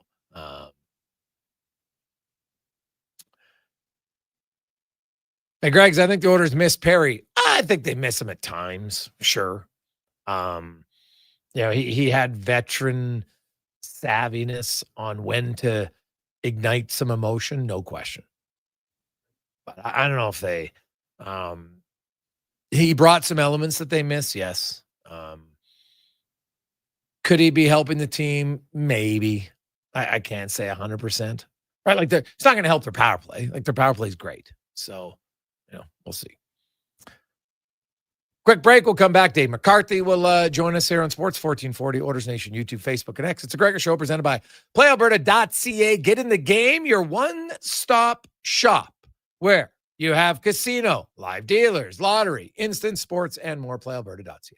I'm Grant Fedork from Leading Edge Physiotherapy, and people who suffer brain fog might think it's just going to be part of their life. But listen, I've seen a 38-year-old mom managing a concussion read her kid a bedtime story without losing the plot, all because of cognitive rehab that rewires the brain like a GPS reboot. Your brain isn't broken, it's buffering. One missed beat in focus, memory, or balance snowballs into frustration, falls, or forgotten keys. Stroke, concussion, long COVID, even aging can all lead to brain fog. Cognitive rehab works. Check us out at leadingedgephysio.com before your next "where'd I put my phone" moment. Whoa, who turned off all the lights? Experience the new charcoal menu at Booster Juice. Charcoal menu? Introducing the Eclipse Smoothie, Blackout Booster Mixer, and Midnight Booster Ball. Where's that voice coming from? Dark and delicious, made with activated charcoal. Can we please turn the lights back on? Sorry, I'm just excited about the new charcoal menu. Wow, that is good. Right? Available now, only at Booster Juice. Stories are told to make a point, and GS Construction takes them very seriously. We're not talking about fairy tales. GS Construction looks at the story old pipes tell us, a tale of time and pressure and endurance. So when those old pipes are ready to end their story, GS Construction starts a new chapter by repairing or rebuilding, or in some cases, renewing the underground infrastructure that supports our modern lives, making sure every community's story continues on safely and reliably. For more, visit gsconstruction.ca. I'm Colin Livingston, president of Cantork. Since 2016, we've been at the forefront of hydraulic torque wrenches in Canada. I'm delighted to share our latest venture, in-house production for quicker turnaround, superior quality, and heightened versatility. Experience excellence at cantork.com. Increase your lean muscle mass and fight age-related energy decline with Regenerlife Creatine. This high-quality third-party tested supplement helps replenish your body's energy stores to support your resistance training. Find it at Vitality Health Foods, where customer appreciation is the first Tuesday and Wednesday of every month. Start your day with a blast of sports. Kevin Carius, along with Brandon Douglas, brings the fire, the fun, and the fearless takes. Weekdays, 7 to 11. Text Kevin, 883-401-1440. Mornings with Sports 1440. Sure, your couch is comfortable, but watching the game is always better and on the rocks. With crystal clear TVs, you won't miss a single play, and the specials are a major league win. Pre-game warm-up starts with specials 30 minutes before the puck drops. Get 69-cent wings and $5.75 Molson Canadian and Coors Light drafts. And play score and win every game for your chance to win big. Be part of the action this hockey season. See the menu online at ontherocksyeg.com. Hi, Mike here from Northgate Chevrolet Buick GMC. It's not lost on me that this radio ad competes with a lot of other dealerships on the air. So what sets us apart? Honesty. At Northgate, we believe in giving you the very best price we can with the most value possible. We aren't giving away free trips or paying off your credit cards, but it is my promise you will get exactly what you paid for every time. Stop in and see us today, 13215 97th Street, or visit us online at northgategm.com. The future of female hockey is here. It's season 2 of the Female Super League, the first ever female-only independent hockey division in Western Canada, with teams from British Columbia, Alberta, Saskatchewan, and Manitoba. Featuring 16U, 14U, and 12U divisions, the FSL brings showcase weekends packed with thrilling games, and our 14U and 16U have been pioneering the advanced body checking rule, empowering young players. The Female Super League, where the best in female hockey takes center ice. Details at femalesuperleague.com.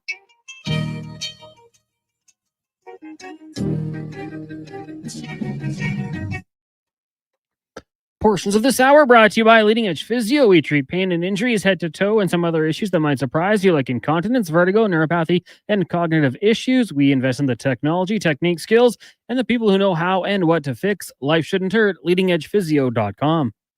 The Jason Gregor Show, the best of Edmonton sports talk and beyond. This is Sports 1440. Presented by PlayAlberta.ca, Alberta's only regulated online gambling website.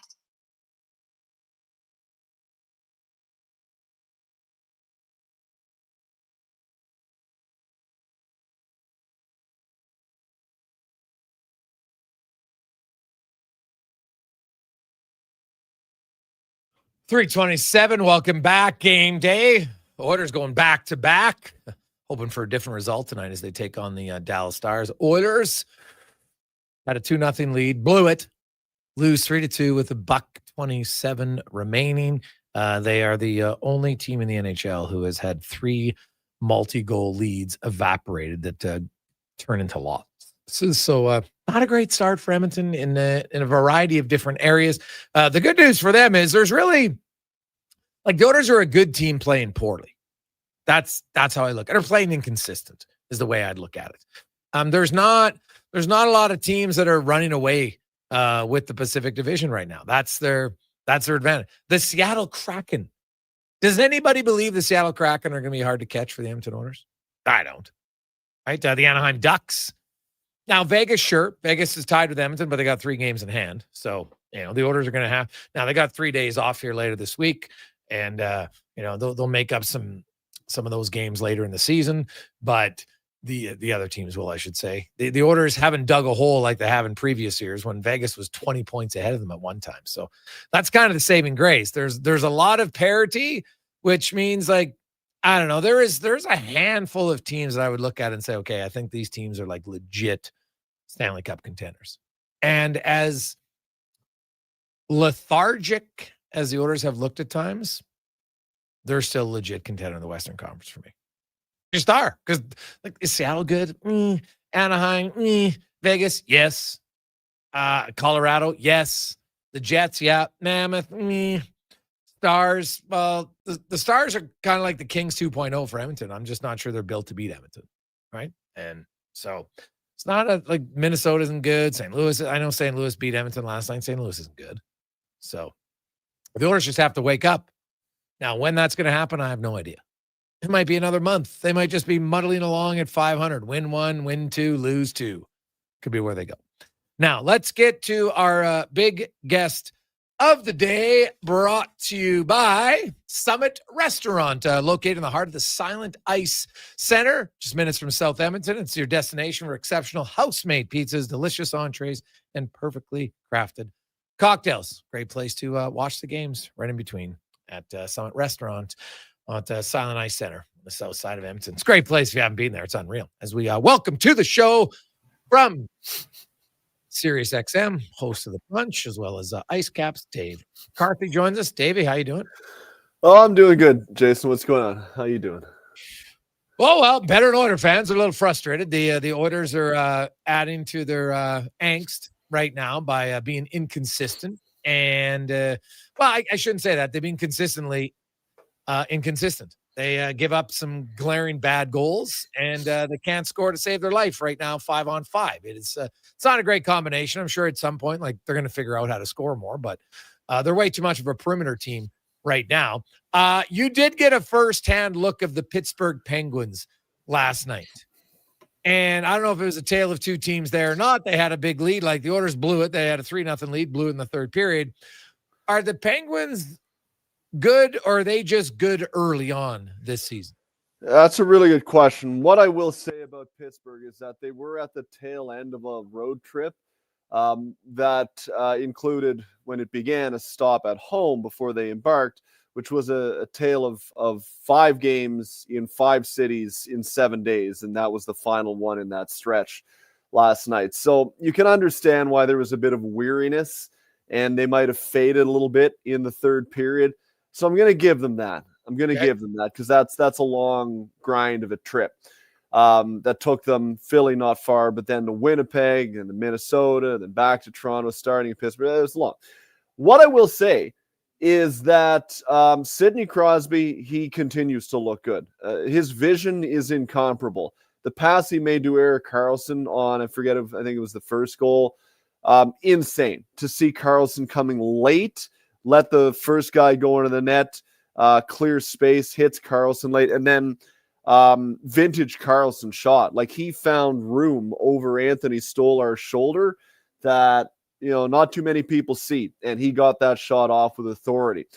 With Karlsson, he was darting around the ice. Like, there was speed, there was emphasis in his movements. He was moving with a purpose. He didn't look slow and sluggish. There was like a pep in his step. He looked 3 or 4 years younger. I was really impressed with Erik Karlsson. Evgeny Malkin, I was told, is feeling healthy for the first time in quite some time. And he looks more like the player we became accustomed to than the guy we got used to the last 2 or 3 years where he was not very good. They've got some encouraging young players. Ben Kindle, tell me that guy does not look like Phil Kessel in a Pittsburgh Penguins jersey. The 81, the right-handed shot, like the same body type, 5'11", a little stockier, same setup on the power play. My eyes, a few times, Jason, I was like, what am I watching here? The guy's only 18. He's off and running. He's got 5 goals now in 12 games, I believe, 2 last night. Really impressive. So they've got some young players that are actually coming in on the lineup and making an impact. Their goaltending has been good. And through the first 2 periods of that game, they did what they wanted to with the puck. And the Leafs could get nowhere near their net. So there's a lot more structure than I saw with Pittsburgh last night than in years past when they'd roll through town, where, my goodness, there was a lot of room out there in years past. Not the case last night. So is this sustainable? I think we need to wait a little longer before we really come to a conclusion on that question, just because I think of where all of our collective expectations were for Pittsburgh coming into the year. It's kind of like the way I looked at the Blue Jays this year. Like, you really needed to come to me in like mid-August before I was like, all right, okay, I think there might be something here. Because no one thought this about the Jays coming into the year. Nobody thought the Pittsburgh Penguins were going to be anything better than a bottom of the Eastern Conference team. And here they are off to a good start. So I was encouraged with what I saw, not just in terms of their record, but in terms of how they played and how key players on their roster played. And then some new guys that really caught my eye, some young guys that really caught my eye. If they can keep themselves in the pack here until the end of November, then I think you're going to start to see the standings shake out, and you'll ask yourself who in the Metro Division is going to hunt them down. I think there's a potential that these guys could be, at minimum, a wild card team this year with what I saw last night. All right.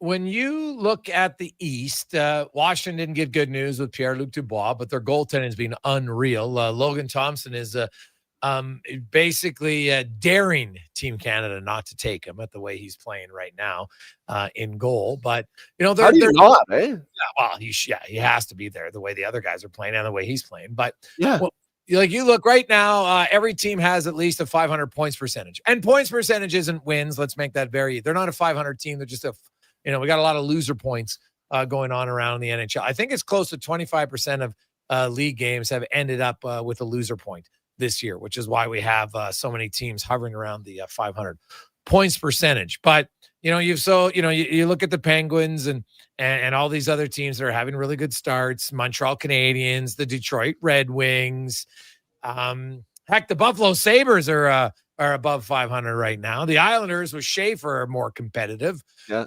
Of all the teams who didn't make the playoffs last year, is there one you're most confident in the East will make it this year, now that you've had an early, 11 to 13 game look? Yeah, that's a really good question. I mean, Pittsburgh we talked about. Am I confident they're going to make it? Like, if you made me place a bet on it, I'd say I'm like 60% confident in Pittsburgh, which is a hell of a lot more than I thought I'd be. If you told me a month ago we'd be asking this question on November the 4th. I like Columbus. I really do. I was talking to Jody Shelley last night. He was in town for the Prime game, covers Columbus on a regular basis.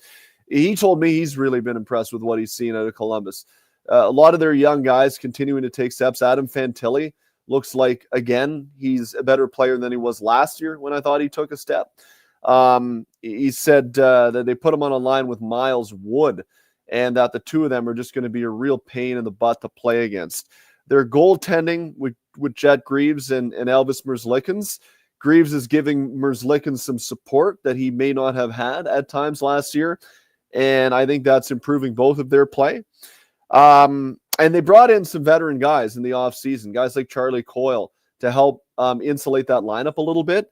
And they've gone on a nice little run. Until they lost the other night. Now they've got a tough test tonight in the Colorado, or no, I shouldn't say that. I think no, I don't even know who they're playing tonight. I was mistaken there. But I think with Columbus, we saw a real good step last year where they were right there. They kind of stumbled in March, kind of shot themselves in the foot. They had like a 6-game losing streak in March. And if not for that, they probably should have made it. And they felt like they should have made it. That's not me saying they stubbed themselves in the foot. That's guys I talked to in the summer, guys like Eric Goodbranson, saying that, man, we felt we should have made it. So they've come into the year and they look like they're playing with a purpose. They're in the mix, and they've got a lot of encouraging young talent on that team. So, and I picked them at the beginning of the year, like a month ago, 2 months ago, when I was doing summer shows, as a team that I would bet on to make the playoffs in the East, who did not make it last year. And through this point, 12 games, I haven't seen anything where I should change my opinion on them. So I'm going to go with Columbus. All right. Well, they're getting great goaltending right now. There's no doubt about that. So Merzlikins looks better. Jed Greaves has looked better early on. What do you make of the Seattle Kraken? They don't score enough for my liking, but they have a lot of structure in their game. They're playing a style that I think will lead them to success with the personnel that they have. But I think what they're going to need to have happen in order to have success is, one, to continue to get good goaltending. Joey Decourt has been more than just okay. Anything on that? No, I thought that was a pretty good joke. But for real, he's been outstanding. The goaltending is going to need to be good, and they're going to need to continue to adhere to that style. If they try to open it up and play run and gun, they don't have the horses there. They just don't score enough. So they're going to need to play a physical style, get good goaltending, win games low scoring, and hope that guys like Jared McCann and Matty Beniers and Jordan Eberle and Shane Wright can chip in often enough when need be to put them up in games and then try and close them out. I liked them when I saw them a couple of weeks ago in town. They looked like a more competitive group than what I remembered from Seattle watching them last year. But I'm not convinced yet, just because, like I said, if you can't score in this league often enough, it lessens your margin of error, right? And then you just need to be that much more perfect elsewhere. They're not going to win the Pacific Division. They are not going to win the Pacific Division. It's going to be Vegas and Edmonton. I agree with what you said before you got me on at the top of that division by the time it's all said and done. But then you look at and say, can they be better than Anaheim? Maybe. Can they be better than LA? Maybe. And I think that's pretty much it, because I'm not convinced Vancouver is going to be able to hang on either. So they might be a playoff team, but they better damn well keep playing the style that they've shown. And if they try to open it up and think they can play run and gun with teams, then I think they're going to have a real problem. Dave, we have 27% of games so far this season have gone to extra time. So that's, there's 55 loser points that have been handed out already. Is it good or bad for the league? And any idea why we're seeing so much of it? As to why, no, I don't. Are teams being more conservative down the stretch in a third period when the game is tied? Maybe. I think that's human nature, that you want to make sure that if you are tied at that point, you get points out of the game. You don't want to start opening it up with 5 minutes left, especially in an out of conference game. What's the point of that? Just make sure you get points. So no, not really an idea as to why. Is it a good thing? Honestly, I do think it is, because here we sit November the 4th, and at this point, there is only 5 teams that are below a 500 points percentage right now, which means there's a lot of teams still in the mix. And for smaller markets in the United States, it's important to be able to sell hope in the immediacy, right? If you're a team in a small market that only does well at the gate when the team is good, and you turn around and there's 68 games left to play, and you're like, 3-10 or 4-9, you're not making a playoffs. That's a tough sell. So I think ownership likes the fact that a lot of teams have a very easy sell right now. That look at us, we're either in a playoff position or we're 2 or 3 points out, and we can go on a run here. And it keeps excitement and an interest and attention on in marketplaces. I think that's a good thing. By the time the trade deadline rolls around, the standings will start to shape out in a way where certain teams will know they are not contenders for a playoff spot, and we'll get movement. I don't think it will inhibit all movement of any kind. I did think, though, Jason, that by this point, we would start to see some teams slide off a little bit more quickly because of the amount of teams that came into the year this year, either expecting to make the playoffs or having been in a rebuilding stage, like a San Jose or an Anaheim, or a team like Columbus, if you will, for a long period of time that wants to take a step forward and play meaningful games down the stretch. Utah, another one of those teams.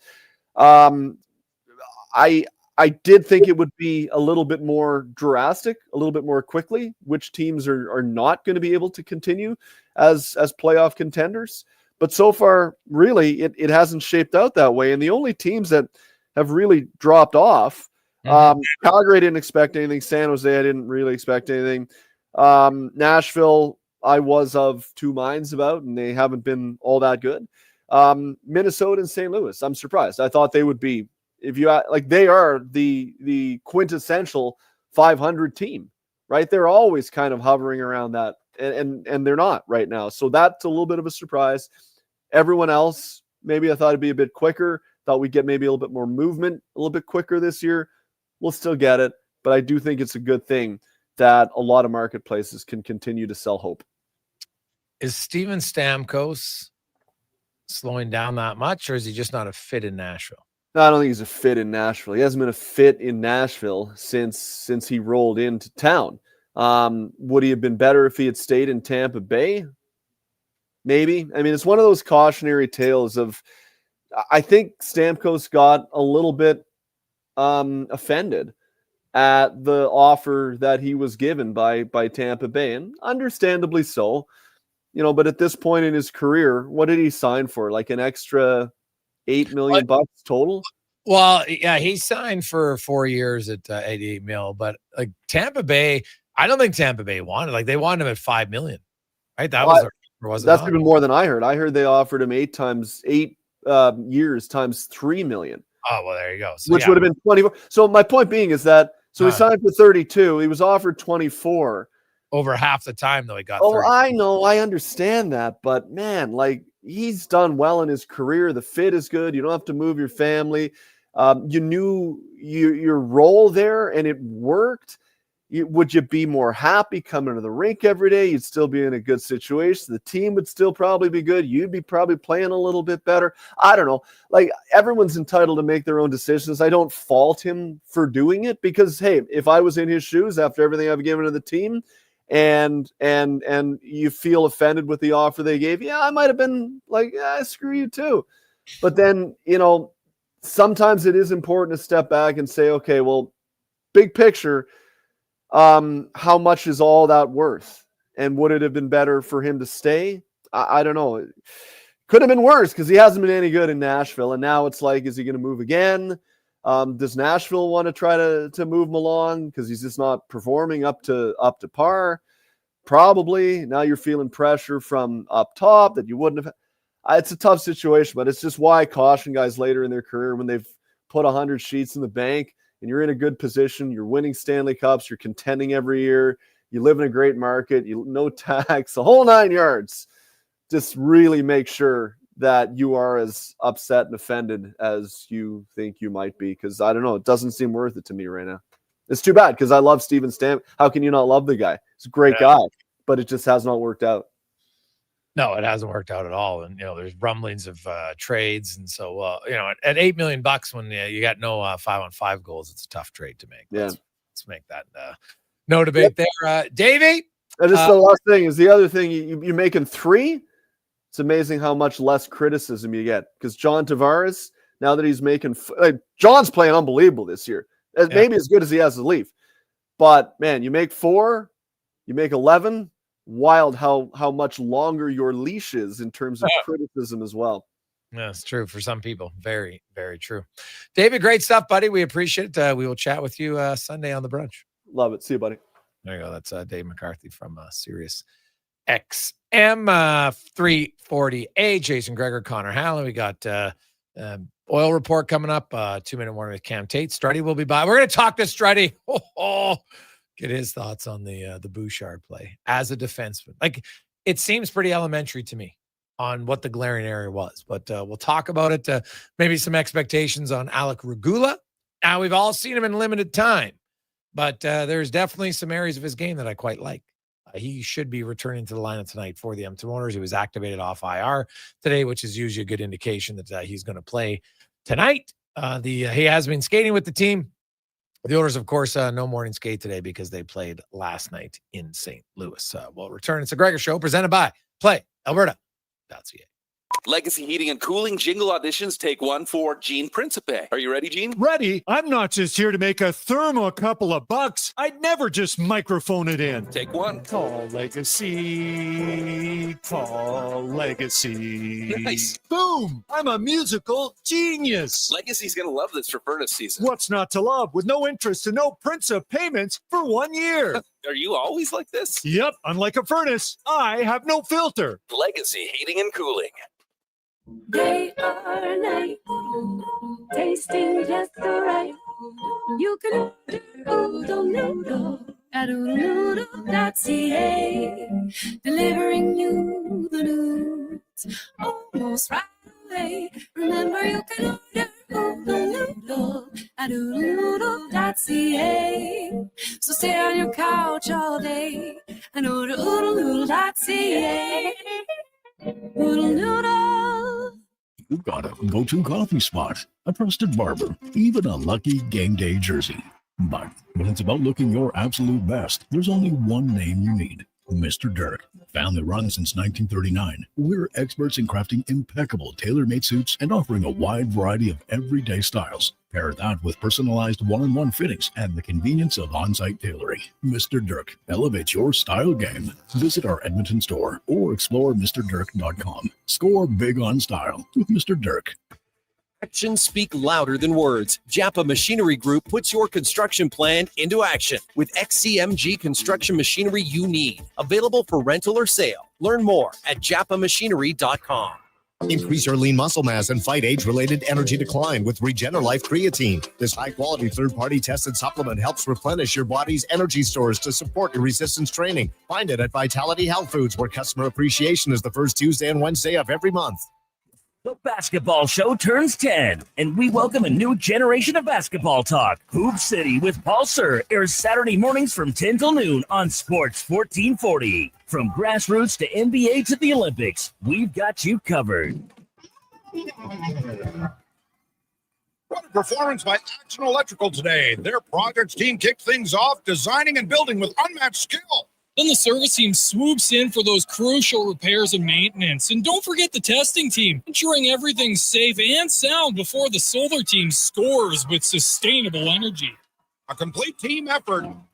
Have Action Electrical bring home a win for you and your project. Visit actionelectrical.net. It's a new season, Edmonton, which means it's time for new offers. Play Alberta is offering odds boosts on every Oilers game all season long. This is your chance to score big.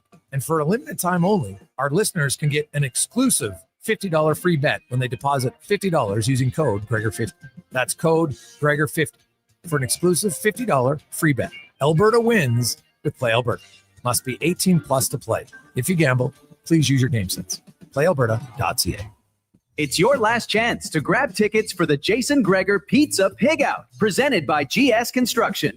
Thursday, November 6th at the Canadian Ice House, indulge in unlimited pizza from amazing local pizzerias while you help raise some dough for Kids 4. Then vote for your favorite slice to help crown the People's Choice Award winners. Tickets to join Edmonton's biggest and best adult pizza party are just $30. Head to jasongregorpizzapigout.com for more details and to buy tickets.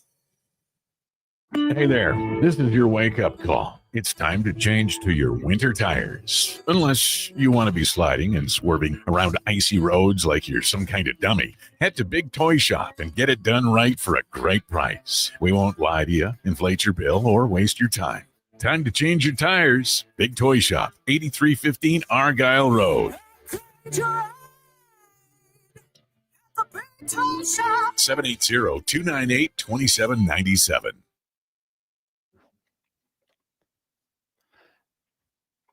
Portions of this hour brought to you by Northwest Crane, available for all your lifting and equipment needs, specializing in selling and servicing cranes. Get lifting at northwestcrane.com. The Jason Gregor Show, the best of Edmonton sports talk and beyond. This is Sports 1440. Presented by PlayAlberta.ca, Alberta's only regulated online gambling website.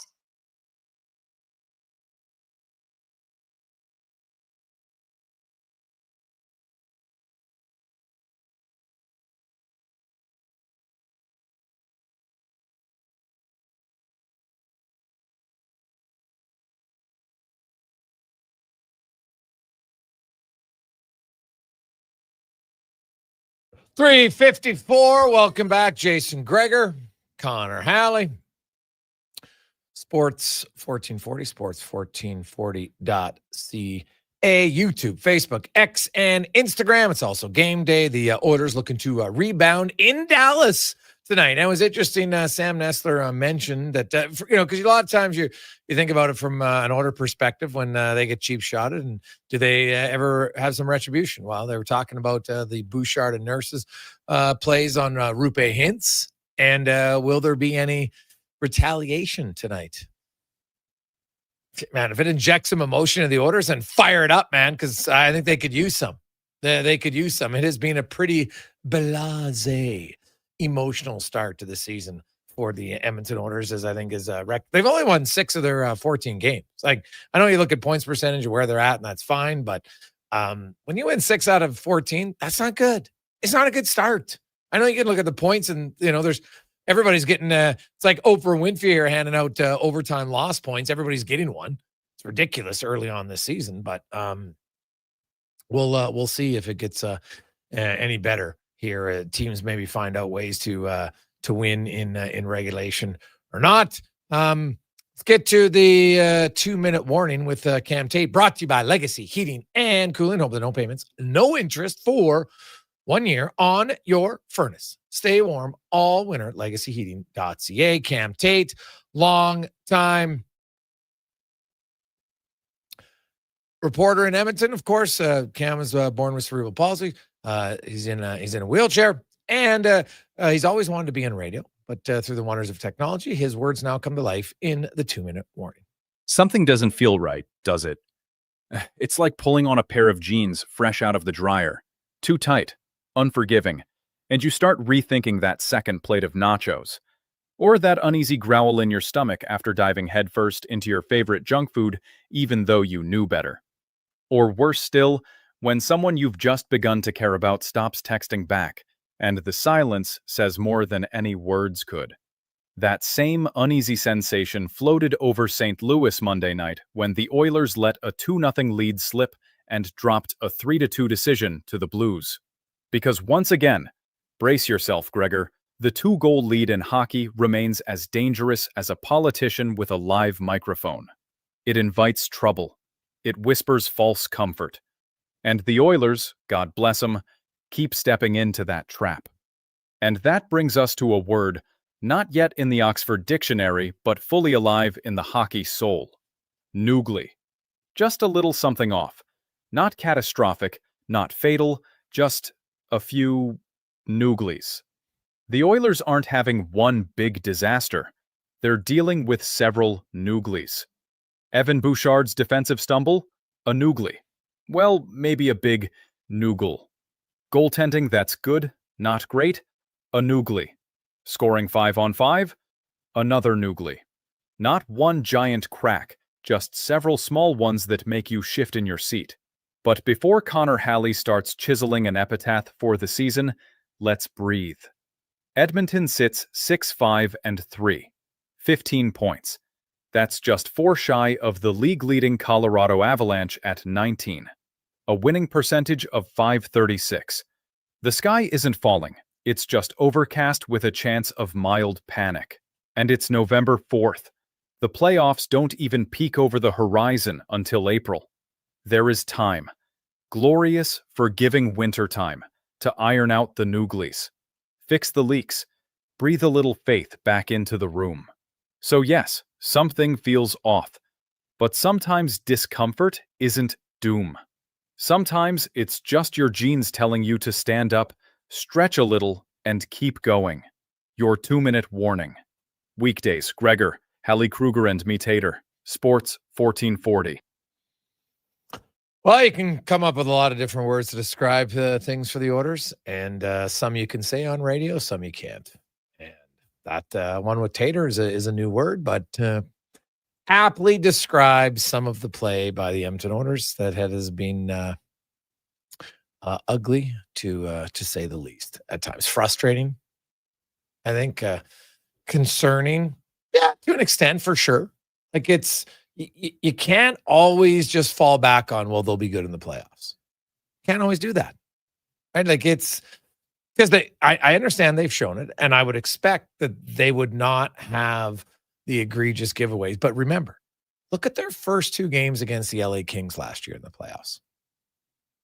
They were awful. They gave up 29 high danger chances in 2 games in the playoffs. Now, they luckily rebounded, but what if Quentin Byfield clears the puck? Hey, what if he clears the puck? Then what happens? So when you have, if this continues all the time, I think it's naive to think, oh, it's playoffs, flip switches, and suddenly we're a very good team and we're conscious about our plays defensively, and we'll get in the shooting lanes at all costs, and we'll be physical, and we'll be driving the net, and everything's going to work. Like, I think that's a little naive for the organization, the players, to think that. Like, you got to start trending in the right direction. And they've yet to do it through 14 games. This isn't 4 games or 5, it's 14. And they've yet to have they put together a string of games where, like, I know they beat Chicago, but did they really play well against Chicago? Not really. Like, how many consecutive games have you looked and said, man, I'm really like, probably, I guess, even their first 2 games. Right now, they didn't beat Calgary, played well in lots of areas. Now, the goaltender didn't, so I would argue that he's part of the team. So then, no, they didn't. They really haven't done it yet. So at some point, you have to be like, okay, I'm going to use their words again, our standard. Well, you talk about your standard, but almost every game's been below your standard because you've only won 6 of them. And how many, like the Vancouver game definitely was above their standard. They played great in game 2, but they beat Montreal. They had a big fallback, blew a lead, had a scratch and claw back, which they did. So we thought, okay, maybe that was going to get some momentum. Not really. Right? They scored 5 second period goals, 5-on-5 against Utah. And you're like, okay, here we go. No. Oilers are back to 1 goal a game, 5-on-5. In 8 of their 14 games, they've only scored 1 or less, because 1 game, the Chicago game, they didn't score any. 5-on-5. You're just not going to win long-term like that. So I do think at some point you have to look and say, hey, the Edmonton Oilers, whatever, you can talk about what your standard is, but if you're always below it, then either your standard isn't high enough or you're not doing enough to demand that more players match your standard. Because this can't be their standard. There's no chance. It just can't be.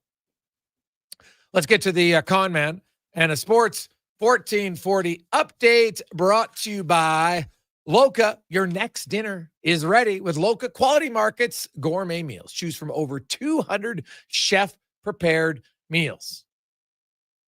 Beef, vegetarian, lots of veggies, whatever you like, they got it. Loca.ca. This is a Sports 1440 update. It's game day as the Oilers looking to bounce back from their loss yesterday. Tonight in Dallas, taking on the Stars. Puck drop at 6. Pre-game coverage with Walker Gregor, Paulson, and Ferraro gets going at 5 right here on Sports 1440. Elsewhere, Jets in Los Angeles. Ducks host the Panthers. Red Wings taking on the Golden Knights. Avs and the Lightning. Wild host the Preds. The Hurricanes in New York taking on the Rangers. Sabres up against the Mammoth. In the association tonight, the Toronto Raptors hosting the Milwaukee Bucks. That one gets going at 5:30. Also, the Magic in Atlanta. Bulls host the Sixers. Hornets meet the Pelicans. Warriors host the Suns. And the undefeated Thunder in LA for a meeting with the Cliff Show. The Edmonton Elks have extended out national wide receiver Keon Julian Grant for the 2026 CFL season. Trade deadline day in the NFL. The New York Jets dismantling their defense, sending cornerback Sauce Gardner to the Colts for wideout A.D. Mitchell and 2 first-round picks. Also sending defensive tackle Quinnen Williams to the Cowboys for first- and second-round draft picks, and defensive tackle Mozzie Smith. The Seattle Seahawks bringing in wide receiver Rashid Shaheed from the Saints for 4th- and 5th-round picks in 2025, and Jacoby Myers heading to Duval County. Joining the Jags, the Raiders get 4th- and 6th-round picks in exchange. 2 games tonight in the AJ. We got Grand Prairie in Calgary, Drumheller hosting Fort Mac. Both those games starting at 7. Coming up in hour 3 of the Jason Gregor Show, we'll be joined by former NHLer Jason Strudwick, and we'll ask 5 questions. I'm Connor Halley. This has been a Sports 1440 update. Sports 1440, Stingray radio station. CKJR broadcasts from West Edmonton Mall and Wetaskiwin. Download the free Stingray music app and listen wherever you go. Legacy Heating and Cooling is the only place to call for heating your home. So when it's time to replace your old furnace. 4, welcome back, Jason Gregor. 54, welcome back, Jason Gregor. Legacy even heats your shower with hot water tank. And with no Turn to interest Gregor and Show, no presented payment by for 1 year, Player, it Alberta. can only be Legacy Heating and Cooling. Jason Gregor. Tasting just so right. You can order oodle noodle at oodle noodle. My phone moment. Delivering you the news almost right away. Remember, you can order. Order's going back to. At oodle noodle. Welcome back, Game. So stay on your couch all day and order oodle noodle.ca. Oodle noodle. Whether you're a craft beer connoisseur or more of a wine aficionado, there's always something new to discover Fans at Sherbrooke. 10. A unique family. 10. The selection, incredible. The non-alcohol section is also very impressive. Orders and Sherbrooke order Liquor, fans could. expert, knowledgeable staff with a passion for unique finds. More than just a liquor store, we're a community. Alberta's best, the one and only Sherbrooke Liquor. Wine, spirits, and oodles of beer. Visit SherbrookeLiquor.com. Wondering what you can afford? Let Go Auto do the math with our free car loan calculator. No pressure, no awkward convos, just quick answers on your budget and payments. Bad credit, no credit? We got you. Text CHECK to 780-777-7777. That's CHECK to 780 all 7. Find out what you qualify for and start shopping with confidence. Go Auto. Drive what you love with payments that make sense. Looking for the perfect gift? Give the gift of great taste with a Loca Quality Market gift card. Redeemable at any Loca Quality Market or Loca operated restaurant. It's a treat for food lovers. Ready anytime. Grab yours today at loca.ca. Increase your lean muscle mass and fight age-related energy decline with Regenerlife Creatine. This high-quality third-party tested supplement helps replenish your body's energy stores to support your resistance training. Find it at Vitality Health Foods, where customer appreciation is the first Tuesday and Wednesday of every month. The job won't wait. Why should you? At AWS Welding Supplies and Repairs, conveniently located in Nisku, we've got everything you need to get it done. From product sales to servicing and calibrating machines, we're your one-stop shop. We're a proud, locally owned and operated business, committed to serving our community with a proven track record of customer service. Don't let a broken tool slow you down. We offer fast repairs and free same-day delivery of in-stock items to Leduc, Nisku, and South Edmonton. AWS Welding. We make it happen. This is Hoop City with Paul Sir on Sports 1440. They do have a timeout. Decide not to use it. Curry, way downtown. Bang! Bang! Oh, what a shot from Curry! We did it! Here's your host, Paul Sir. I hear the train. Backed by popular demand, Folsom Prison Revisited. The story of one of the greatest concerts in history returns to the Jubilee Auditorium November 22nd. Step back in time before, during, and after this iconic Johnny Cash performance. You'll relive an event that changed the life of Johnny Cash and changed music forever. Tickets at Ticketmaster.ca and the Jubilee box office. Brought to you by Stars and Stories Live.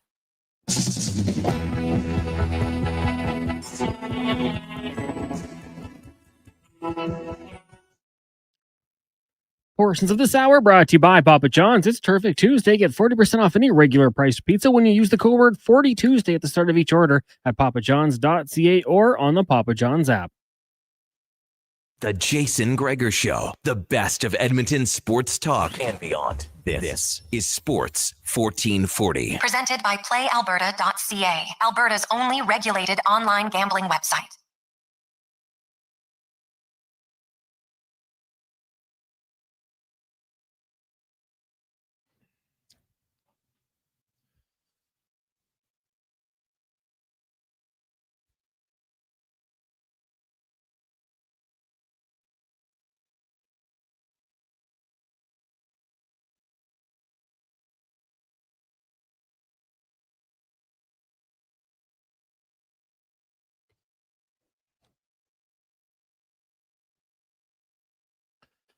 Just after 4 o'clock. Welcome back. Jason Gregor, Connor Halley, Sports 1440, sports1440.ca. That's Oilers Nation, YouTube, Facebook, X, and Instagram.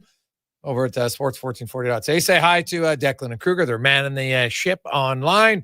Always some good debates, discussions going on there as well in our text line, 833-401-1440, 833-401-1440. The Gregor Show is always brought to you by PlayAlberta.ca, Alberta's only regulated on gambling website where 100% of the revenue stays right here in the province of PlayAlberta.ca. We're going to get to the oil report brought to you by Go Auto, where 15,000 vehicles for you to choose from at any one of their locations all across the province, the city, wherever you need a vehicle. GoAuto.ca, best place to shop. Now, the Oilers are in Dallas tonight. We know that Stuart Skinner is starting in goal. He'll go up against Casey DeSmith as Jake Ottinger, him and his family celebrating as him and his wife welcomed a baby recently. And so he's on dad watch, and he is not playing tonight. DeSmith has started 3 games this season for the Dallas Stars. He is 1-1. His numbers aren't flattering, but they kind of reflect how the team has played in front of him in those games. His expected save percentage is like .868. His actual save percentage is .873. So they've given up a lot in his time. He's got a 3.28 goals against average. They don't give up a massive amount of shots, but when they have, they've been like grade A chances. So can the Oilers score much tonight? We'll see. Here's the thing about the Dallas Stars. Like, you want to talk about low event hockey. The Dallas Stars have scored the fewest 5-on-5 goals in the National Hockey League with only 17 so far this season. But the problem is, you're the Oilers like, oh, great, we'll outscore them. Well, no, they don't give up much. They've only given up 19. Now, they've played 12 games, but still, they've only given up 19 goals, 5-on-5. They've scored 17. It's wild that you can be 4th best in allowing goals against 5-on-5, but still be a minus team 5-on-5. That's wild. Right? Like, they're the 4th best, tied for 4th best in fewest goals against. Yet, they're still a minus team at 5-on-5 because they've only scored 17 goals. So, you think the Oilers are struggling 5-on-5 to score. The Dallas Stars are really struggling. Meanwhile, the Oilers have, I mentioned last year, like the Oilers last season were the number 1 team in the NHL in shots for per 60 at 5-on-5. They're the best team in the league. They got a ton of shots. They ended up a top 10 scoring team. This year, the Edmonton Oilers are 18th in 5-on-5 goals. They have scored more than 2 goals 5-on-5 only twice this year. That's 14% of their games. Last year, they were at 35%. That is a significant difference. And, you know, you can look at it's not like you can just pinpoint one player. on the Edmonton Oilers. It is a team-wide virus that has infected lots of their players 5-on-5. Like Connor McDavid has been, him and Leon Draisaitl are, I think it's top 4 when it comes to 5-on-5 production here the last 6 years. Like they produce points 5-on-5. Connor McDavid, he did get an assist last night. It was a very nice goal by Andrew Mangiapane. But McDavid only has 1 goal 5-on-5 so far this season. He's got 5 points. Now, McDavid's point totals overall, nothing to complain about. He's got 19 points, tied for second in the NHL. Right? The power play is absolutely killing it. It's awesome. But you look at the Oilers 5-on-5, and now you'll sit there and say, because they got 15 different players who have scored a goal. That part is good. And, one of them is Jake Wallman. He has 6 assists. He's only played 8 games. So Wallman's production actually 5-on-5 has been quite good. 6 points in 8 games. That ties him. Like Wallman's only played 8 games and he's tied for the team lead in 5-on-5 scoring. Like for Leon Draisaitl, he has 6 points. He's not even a half a game player 5-on-5. It's well below. Connor McDavid has never scored less than 50 points 5-on-5, except his rookie season when obviously he got injured and missed 37 games. Even the year that they only played a 56-game season, he still had 50 points 5-on-5. He has 5. It's not great at all. Right? Not at all.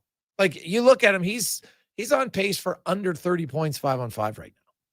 So there's nowhere where you can look and say, wow, they're like the only guy you would look and say, man, his 5-on-5 production is better than you would expect is Darnell Nurse. He has 3 goals 5-on-5 in 14 games. That would give him 15 goals, actually close to 17 goals 5-on-5. That'd be unreal for a defenseman. Other than that, there's everybody else as collectively as a team, I think is underachieving. Mangiapane probably be second because he has 3. So him, if he had 16 or 17 goals 5-on-5, that'd be excellent. So 2 guys. After that, it's a lot of players who are underachieving in their production. Lots of guys who are playing bigger minutes, right? And that it's got to improve. Evan Bouchard doesn't have a goal 5-on-5. Right? And he plays the second most minutes on your team. So their 5-on-5 scoring is a big problem. We know that defending at key moments has been a big problem. Like that big bomb that they seem to throw off in their own zone that leads to a goal against. That's hurting them. A big, major gaff. And all of a sudden it's like all this work, man, we haven't given up much. We're not giving up a lot of shots. Playing well. And it's just like suddenly it's a complete fire hall drill and they don't know where they're going.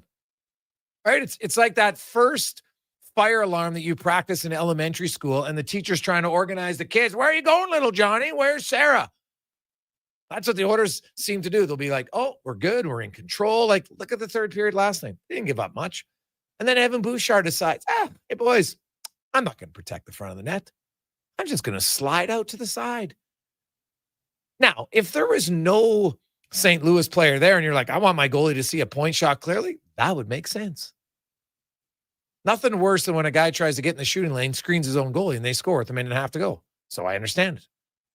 But you can't do that when the opposition has a guy right there. So, but it will be interesting to see. The Oilers are a team that's not scoring a ton 5-on-5, although compared to the Dallas Stars, they look like a juggernaut 5-on-5. It is surprising to me. Like you look at Dallas and the lack of points. Like Rupe Hintz, granted, he's only played 8 games, but he has no goals and 2 assists. 5-on-5. Sam Steele, no goals. Faxa, no goals. Jason Robertson, 1 goal in 12 games. Like Adam Ernie, remember him, former Oiler? He's got as many goals 5-on-5, and he's only played 9 games. He hasn't even played 100 minutes. He's got as many goals as Jason Robertson, Maverick Bork, more goals than Faxa, Steele, Rupe Hintz, Duchesne, Colin Blackwell. Like, yeah, it's not great. Mikko Rantanen's got 3 and 12. Okay. Wyatt Johnson has 3 and 12. That's it. So we'll see. Now I know we got texts coming in already. Gregor, why would you mention that? It just means Dallas is going to score 5 goals 5-on-5 tonight. Book it. It can't be like every game the other team gets a slump buster. Otherwise, the Oilers wouldn't have won as many games and get 100 points like they've had for the last few years. But I understand your frustration right now. I totally get it. So, hey, Greg, the Oilers only scored 2 goals against the Blues, and they're one of the worst defensive teams in the league from G. Yeah, you're right. That's what's even more concerning is they can't even light up the teams that get lit up by everybody else. Not good. Not good at all. When we come back, we will discuss defensive decisions with Jason Strudwick. Alec Regula is activated from IR. He's expected to play tonight for the Oilers. What should we expect from him? That and more on the Gregor Show, presented by PlayAlberta.ca. It's a new season, Edmonton. It means it's time for new offers. Play Alberta is offering odds boosts on every Oilers game all season long. This is your chance to score big. And for a limited time only, our listeners can get an exclusive $50 free bet when they deposit $50 using code Gregor50. That's code Gregor50 for an exclusive $50 free bet. Alberta wins with Play Alberta. Must be 18 plus to play. If you gamble, please use your game sense. PlayAlberta.ca. Action Electrical's projects team takes the field, folks, ready to execute the entire play for new commercial builds. Absolutely. They're masters of design, build, sketching strategy from initial blueprints to core electrical infrastructure. The team never misses on complex projects. Known for handling big league constructions and major renovations, ensuring flawless execution, hire the Action Electrical team to bring home a win for your project. Visit actionelectrical.net. You know your neighbor, right? The one who watches your house when you're away, who keeps their yard looking nice, who says hello every day. That's us, GS Construction. Now, we probably don't live right beside you, but we do live in your community. And when it comes to water and wastewater infrastructure, moving along smoothly, we're the ones doing that work. GS Construction has been doing it since 1974, over 50 years. So you could say we are your neighbors who wear hard hats and work boots. To find out what your neighbors do, visit gsconstruction.ca. The Hockey Super League is proud to launch its 9th season, delivering independent, borderless hockey. This year, over 125 teams will compete across Alberta, Saskatchewan, and for the first time ever, Colorado, USA, with showcase-style action, cross-province rivalries, and a strong commitment to player development. The HSL is the premier destination for families seeking balance and athletes chasing the next level. The Hockey Super League. Hockey without limits. For athletes born in 2013 to 2018. Visit hockeysuperleague.com to learn more. Smart, connected, community driven. Jason Gregor sets the standard for sports talk in Edmonton. Hear the conversation on Sports 1440. Text Gregor 833-401-1440. Sports 1440, where Edmonton talks sports. It's your last chance to grab tickets for the Jason Gregor Pizza Pig Out, presented by GS Construction.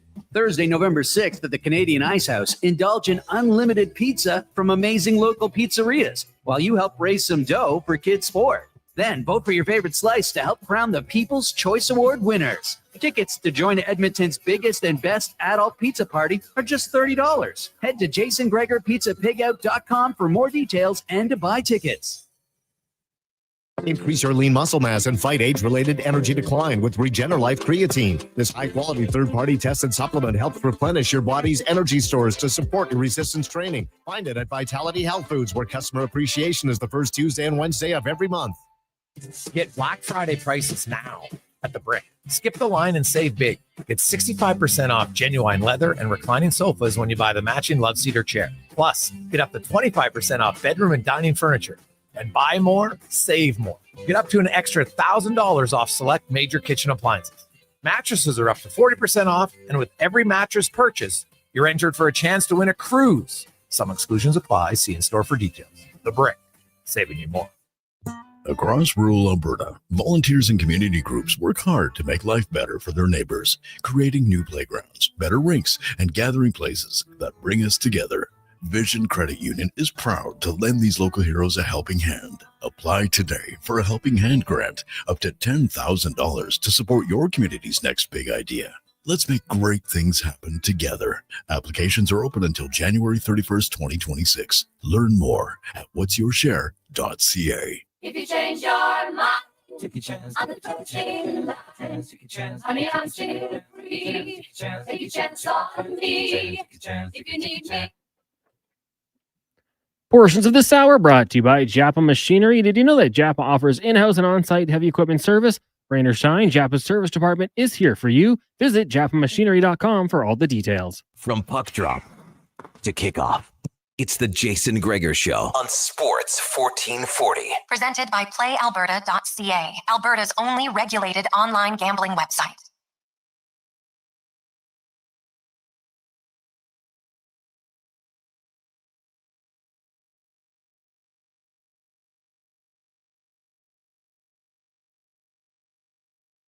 .423, welcome back. Gregor Halley, Declan Kruger, Sports 1440, sports1440.ca on a lovely Tuesday afternoon. Gregor Show is always brought to you by PlayAlberta.ca and the Edmonton Owners tonight at PlayAlberta.ca. A little bit of an underdog in Dallas, so if you're feeling love, check it out, PlayAlberta.ca as the Oilers and the Stars. Man, if there was one, you know me, Cons, I'm not a fan of the unders, but when you look at 6.5 and you consider that the Stars are the lowest scoring team 5-on-5 in the NHL, they also don't give up many goals 5-on-5. The Oilers right now can't score to save their life 5-on-5. I don't ever bet the under, but I might have to do it at the $20 at PlayAlberta.ca today at 6.5. Wouldn't be a shocker if you see like a 3-2, 4-2, 2-3-2, 2-1 type of game. Wouldn't be a big surprise to me whatsoever. As we go around the NHL and Struds On, brought to you by McDonald's, where you have a few days left to peel like a winner. That's right. Double your chances when you originally buy your McDonald's and then go peel again on the app. Double your chances to win. Great prizes, but only until Sunday at McDonald's. The Jason Gregor Show presents Struds On. I don't believe in tea bags. I use loose leaf tea, and it is so much better than the tea bags. I'll eat tea bags. I'll Struds On. I'm not a huge DJ guy. I mean, I guess if you hand me a couple glow sticks and a tight white t-shirt that I can get wet, maybe I'd be into it. Struds On. There's a lone steakhouse I used to go to down in Kentucky, and they had bowls of peanuts. I wasn't sucking on those ones. You know, I mean, you need to have clean nut. I'm talking about the kind you get in a bag at an Elks game. You know what I mean? It's time for Struds On. 425, Struddy, how are you doing? Great. How are you making out, buddy? Hey, I'm good. So at the Jason Strudywick D camp, when you're teaching defensemen how to defend a point shot, would you be using the video of Evan Bouchard last night on what not to do? Oh, boy, that was not a good look. So as a D-man, you have two choices in front of your net. A, you front the shot. So that means you step in front of the offensive player with the intention of blocking the shot, knocking it down. So there's no issue. And a lot of the New Jersey Devils used to do that a lot under Jacques Lemaire. Okay, so he didn't do that. Number two, you make sure you maintain inside position. So you're between your man and the net. So that when there is a shot and there's a rebound, you can now turn and create some space between your goalie and yourself in which you can handle the rebound or he can swallow up the rebound.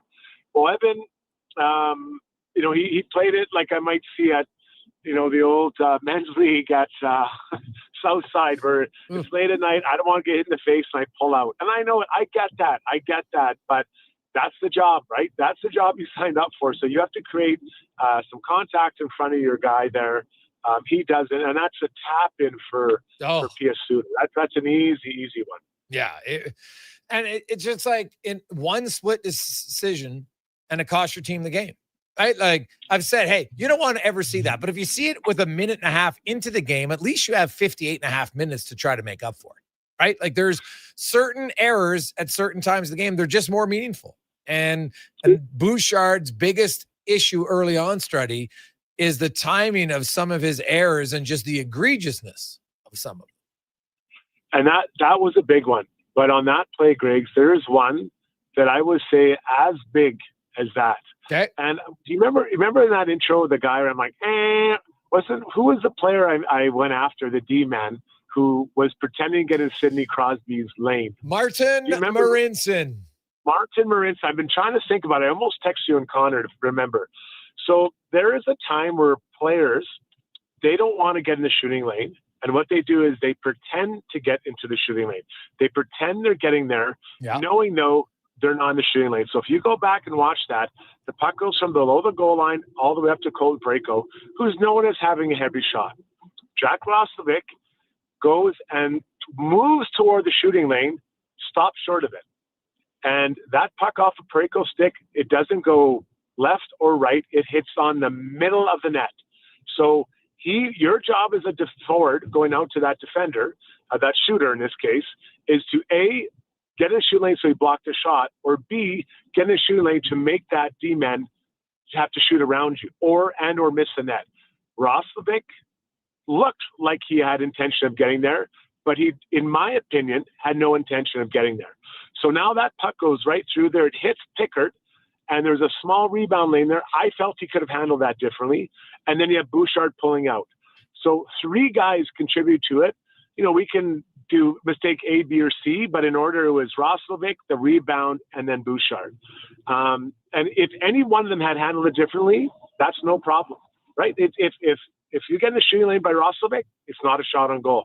If he swallows up the rebound, it's no issue. If Bouchard boxes out, it's over. So 3 players contributed to a goal against. So imagine that 3 guys had to make the wrong play to get something that is a real no chance, Griggs, and turns into a really, it was a high scoring chance and really the best one that maybe St. Louis had in the third. Oh, well, it was. I think they only had 2 shots on goal in that whole period, right? And so, and that's the thing. So the Oilers aren't giving up much, Streds, but you defended a lot. Right now, 5-on-5, it looks very easy to defend the Edmonton Oilers. It does. And, it's funny because we've been through this now 3 years in a row. It's our 3rd fall getting on, talking about the Edmonton Oilers. And there's just not that desperation to get to the middle of the ice and to score and to make those types of things happen. And you know what? I think there are times settling maybe just to bank it back to the D and the D are shooting. I think there's a time for that. I have no problem with that. But also there's a time to walk out of the corner, attack the blue paint with the puck, drive the far post, all those types of things that are also available to you. But those things at times hurt, or it's maybe it's a little bit too hard. So I don't see really desperation in the Oilers game. They got up 2-0. I think we got this one, and then they weren't able to get that 3rd goal, which kind of puts them over the top and buries them. And now here we are. You're sitting. Well, we lost that one. You got a tough one against Dallas tonight, although slightly superior lineup there in Dallas. But it's just there's not the desperation on the offensive end just to get to the net or get to that puck that we've seen previously in the deep runs they've had in the playoffs. Yeah, well, and I understand, but like I said earlier, if the theory is you're just going to flip a switch in the playoffs, they didn't flip a switch in the playoffs. Their first 2 games in the playoffs last year were awful. They gave up 28 high danger chances. And if Quentin Byfield clears the puck, they might lose that series, right? We're not talking about a Stanley Cup final. And so at some point their switch has to flip here, Struddy. And here's the other thing I notice about this team. Like, are they allergic? Like, are you not allowed to celebrate goals in Edmonton anymore? Like, if you score goals, it's just like, oh, okay, I tap you on the helmet. Like, are they not the most unexcited team you've ever seen on goal scoring? Yeah. So, there are some, like you think about the goal Matt Savoy scored the other day. I don't believe that he dreamt it up that way. No. That would be the way it goes in, but that's his first goal. And it should be a source of excitement for him, but energy for the team. And I didn't really think it got anyone kind of going. And, no, listen, the Oilers, there's no doubt they've played much more important games in the last 2 years than they are right now, but find a way to create energy. And a lot of times those are celebrating small things that happen over the course of a game, a big hit or a great shift and talk about it on the bench. Man, I love the great shift from you guys, or someone scores a goal or a block shot. And that's how you get energy, because they look flat. Oh, right? God, They're yes. flat. and not just the goal scoring. And your point is well made, and I totally agree with that. So how do you get energy into this group? And Knobloch's a pretty calm guy as well, and I like that. I actually would like that from my coach, but I was the opposite. I was talking, I was chatting, get everyone going, firing guys up. When you block a shot, I said, that doesn't hurt, like all that kind of stuff, or it feels good, like just to get the energy going on the bench. And listen, I wasn't perfect, but finding a way to create energy on a group and trying to find a way to get excited about these games that you're not really excited about, that's the key. And you're looking at your young guys, you're looking at your new guys on the team, and then the older guys allowing that to happen or contributing to it when someone else starts. Yeah. And so my question is, starting like at some point, somebody in the room has to realize this. And because like Connor Brown was supposedly a kind of a funny guy, and Corey Perry would say stuff like, somebody's got to speak up at some point here and be like, hey, even if I'm not the guy, I got to start doing something here to get guys, mixing a smile every now and then. Yeah, and just finding that energy. So, to me, and you're in the room all the time, so I don't know much, but that Ike Howard seems to have a bit of this in him. Even at the draft, and he said, they commented on he said, I'm the best looking guy here. Like, I love that. I absolutely, how I feel about that. I love that. And, I wonder what he's like. And then is he given some space to maybe show some of that, right? And not in a way that is going to be detrimental to the team, but I always loved it when the young guys would be around because everything's new. Every arena's new. Every restaurant in every city you go to, every hotel, the first time they play against Sid, the first time they play against XYZ, like it's all exciting. And I would want to sit close to them and hear what they have to say. Then they'd ask you questions. And I love that. I fed off that. But you have to allow yourself as an older guy to be part of those conversations and, kind of get jacked up about it. Oh, my mom and dad are here tonight. That's awesome. They've never seen you play in whatever, Dallas or come on, boys, let's get some money on the board. Like putting money on the board for no reason. And you can just start it, $500 if we win for whatever. Like if Strudwick gets a good haircut, I love that creating that energy. And that doesn't get you the Stanley Cup, but it creates energy in your team at a time when you need it. And the Oilers are flat. They need it now. Yeah, 100%. Jason Strudwick joins us. Struds, I know it's a small sample size, but what did you see from Regula, and what are you expecting now that he's going to get back in the lineup? Well, first off, health is a big thing for this guy, and staying healthy. What's your saying? Ability isn't the only availability. The best ability is dependability or availability. And there you go. So, he missed last year. He had a good start to the year, good training camp, but then he gets, knocked around and hurt again. So I'm not saying it's his fault, but it's luck. Part of it's luck for sure. And if he can stay healthy, I think that's really important to him to be available to play and to establish himself as a player. So, he moves, for a big guy, he moves pretty well. He's lanky and takes away space. And I really want to see him use those assets. So squeeze guys, use your speed, your skating and your size and length to take away opposition's room. You look at a lot of teams now, they want long-limbed, big defensemen that can move around and skate because they take away time and space. Well, then do it. That's what he can do. Some physicality would be nice. Come back with a bit of chip on your shoulder. The last time you played, you got rocked twice by the same guy. Yeah. Now, I don't expect him to fight Kane, but I would sure be mad and coming out and looking like someone's going to pay for that, what they did to me, or this guy did to me.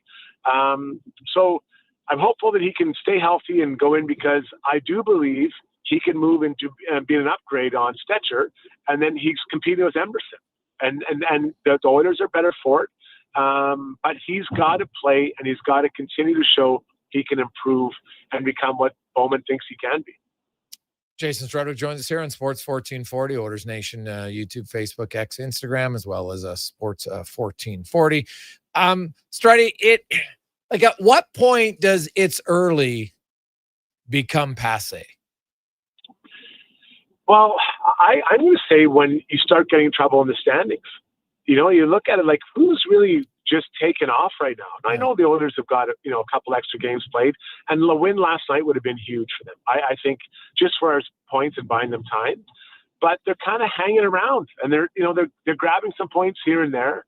I don't know if there's any team that's just running away from them. So, once a team or two or three starts running away, now you got a bit of a problem because I'm guessing they still want to win the division. But so I'm giving them through the month at least, Griggs, as a collective. And then individually, that's where, when do player A, B, or C, if players need to get going and, can Connor find the gear that we've seen before? Leon's been pretty good. And some of these guys find the gear that they need. And if they can, well, great. But it's the individuals and then the collective. I think there's a bit of a different timeline for both. Started to have to ask you, what went through your range of emotions on Saturday night watching Game 7? Man, I had the Oilers game on and that game on side. I was in a hotel watching both, and I felt so bad for those guys. You could just tell how much fun they wanted to be. I don't know anyone who watched it wouldn't want to be in that clubhouse with those guys every day, shagging pop flies, hitting batting practice. Like, they're all just like such absolute beauties. And I felt so bad. I just kept saying, I got to get one more run. And then think about the guys that came up with people on base and unable to get them home. Think about IKF. I saw some breakdowns from guys saying his lead wasn't big enough, his secondary lead, whatever. Not that I know a lot about baseball, but maybe he could have done something different, get home. You think about the home run from Hoffman. You think about Trey Savage giving that home run. Like, that doesn't leave you, Greg. It's not like you and I go golf and you have a bad round and I beat you, you buy me 2 beers, and by the time you remember it. This is something that you might never get back again, ever. And I saw the video of Bo Bichette hugging Don Mattingly. Don Mattingly has been in the game forever. He'd never been in the World Series. Yep. Great player, not a Hall of Famer yet, but a great player, been around the game, never been to the finals. So I felt sick for those guys. Give Dodgers credit, man. They earned it. They earned that thing. It wasn't easy. But God, I don't know. Now it's like the off season, what's going to happen, right? But in that moment, I felt terrible for him. Do you think they re-signed Bichette? Yeah, I'm reading all the reports. What does he want? How does he think? And the one I saw is interesting. Just one guy, he's a pretty simple guy, right? He's not going to make any crazy requests or anything like that. I think he'll want to know what's going on with the direction of the team. And then, what's the money the Blue Jays are offering? And then does someone come in with a crazy, crazy offer for him, which is possible. He's a really good player, really, really good player, especially a good hitter, what he did on one leg. Mm-hmm. So I don't know. I want to believe he stays because of the relationship him and Vladdy have. What do you think? Well, I thought Cam Tate in his 2-minute warning yesterday had a pretty good point. He goes, everybody talks, it's family and we're so close in here and everything's great.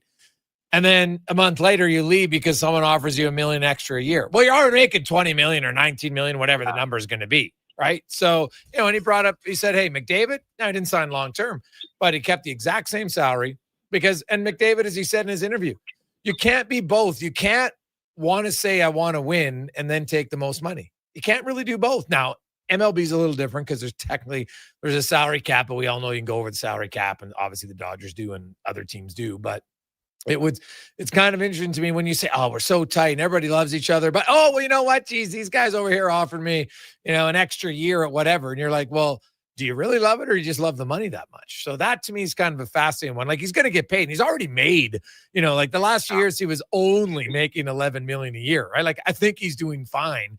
It's going to come down to, and there's no guarantee you can win, but if you want to have fun and come to every day is more enjoyable, because I'm sure it's a grind, like any job, there's still days where it's a grind.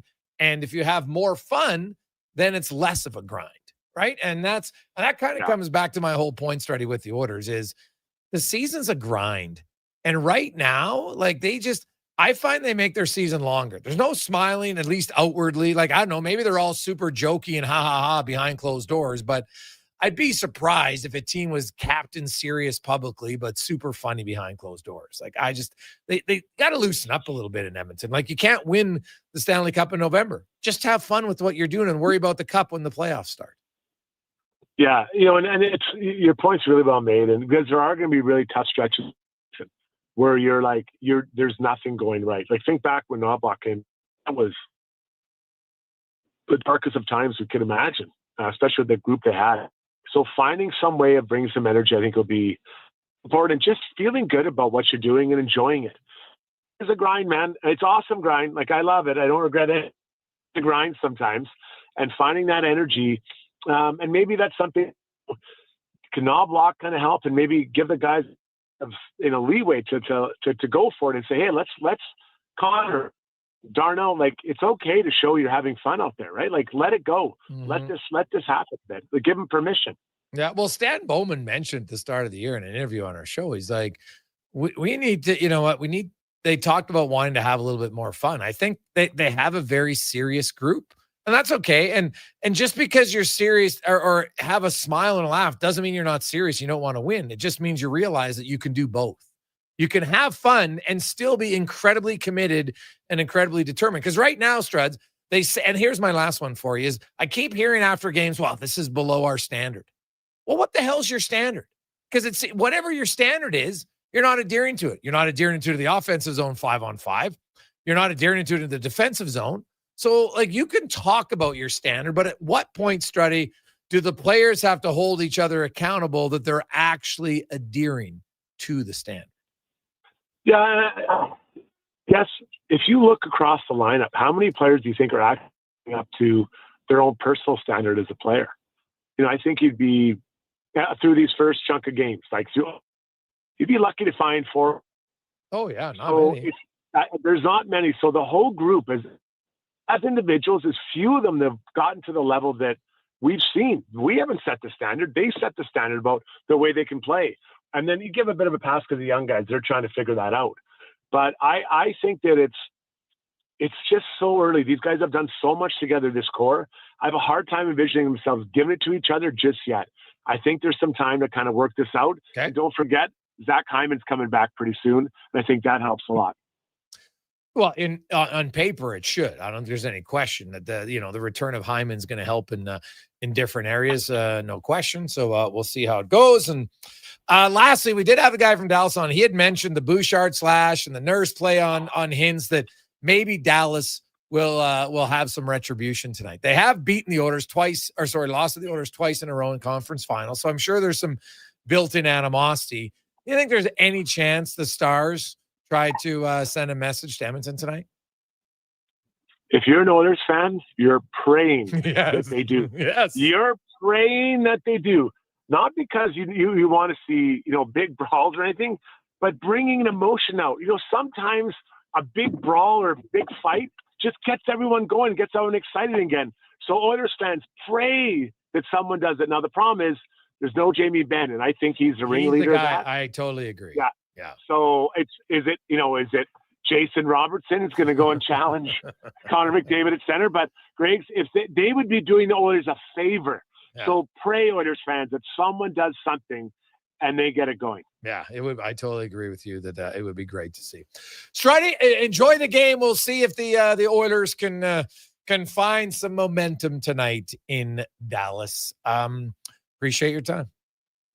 Thanks, buddy. Talk to you later. Hey, it's Jason Strudwick, co-host of the Got Your Back podcast. We'll take a quick break. We'll return. 5 questions on the Jason Gregor Show, presented by PlayAlberta.ca. Think your credit's not good enough for a new ride? Think again. Go Auto's car loan calculator is here to help. No commitments, no credit hits, just real answers. You tell us a few things, and we'll show you what you can afford. Text credit to 780-777-7777. That's credit to 780 all sevens. Go Auto. We do the math, so you can do the driving. At Papa John's, our butter chicken pizza is a Canadian favorite, and we think we know why. We start with a velvety, tangy, and subtly sweet sauce. Then it's our better ingredients: fresh, never frozen original dough, juicy grilled chicken, and crunchy green peppers and onions. Sounds delicious, right? Well, wait till you try it. It's butter chicken made better. Order your large butter chicken pizza today for only $19.99. Better ingredients, better pizza, Papa John's. Proudly locally owned and operated. And here comes Action Electrical Service Team sprinting onto the scene. These are your first responders for any electrical emergency. That's right. With their fleet of service vans and specialized gear, they assess, they service, and maintain electrical lighting and automation systems. They're all about rapid response. Quick diagnostics and repairs to restore power and safety fast. Hire the Action Electrical team to bring home a win for your project. Visit actionelectrical.net. Get Black Friday prices now at The Brick. Skip the line and save big. Get 65% off genuine leather and reclining sofas when you buy the matching Love Cedar chair. Plus, get up to 25% off bedroom and dining furniture. And buy more, save more. Get up to an extra $1,000 off select major kitchen appliances. Mattresses are up to 40% off. And with every mattress purchase, you're entered for a chance to win a cruise. Some exclusions apply. See in-store for details. The Brick, saving you more. The job isn't done until the last load is hauled, and having a semi-trailer out of commission is not an option. Whether replacing or adding to your convoy, Edmonton Trailer has a huge inventory of new and used semi-trailers, trusted by the gravel, logging, oil field, fluids, and freight industries. Find a trailer right for you online or at one of their 3 locations. For sales, service, parts, rental, and finance, when you're in it for the long haul, Edmonton Trailer. They're not just a grocery store. They're a butcher, a baker, a cafe, deli, rotisserie pizza, and restaurant, all under one roof. Loca Quality Market does food differently with 2 locations to serve you. Edmonton and Sherwood Park. Visit loca.ca. Increase your lean muscle mass and fight age-related energy decline with Regenerlife Creatine. This high-quality third-party tested supplement helps replenish your body's energy stores to support your resistance training. Find it at Vitality Health Foods, where customer appreciation is the first Tuesday and Wednesday of every month. I'm getting McDonald's. You want anything? Oh, yeah. I'll get I've got to get 2 cheeseburgers, medium fries, and a medium fountain drink for $9.99. Hey, maybe I'll eat 1 cheeseburger right away and save 1 for later. Maybe I'll stack them and eat them both at once. Options. Oh, delicious, delicious options. So 2 cheeseburgers, fries, and drink? How'd you know? You were thinking out loud again. Get yourself a 2 cheeseburger meal for just $9.99 plus tax for a limited time only at participating McDonald's restaurants. Across rural Alberta, volunteers and community groups work hard to make life better for their neighbors, creating new playgrounds, better rinks, and gathering places that bring us together. Vision Credit Union is proud to lend these local heroes a helping hand. Apply today for a Helping Hand grant up to $10,000 to support your community's next big idea. Let's make great things happen together. Applications are open until January 31st, 2026. Learn more at whatsyourshare.ca.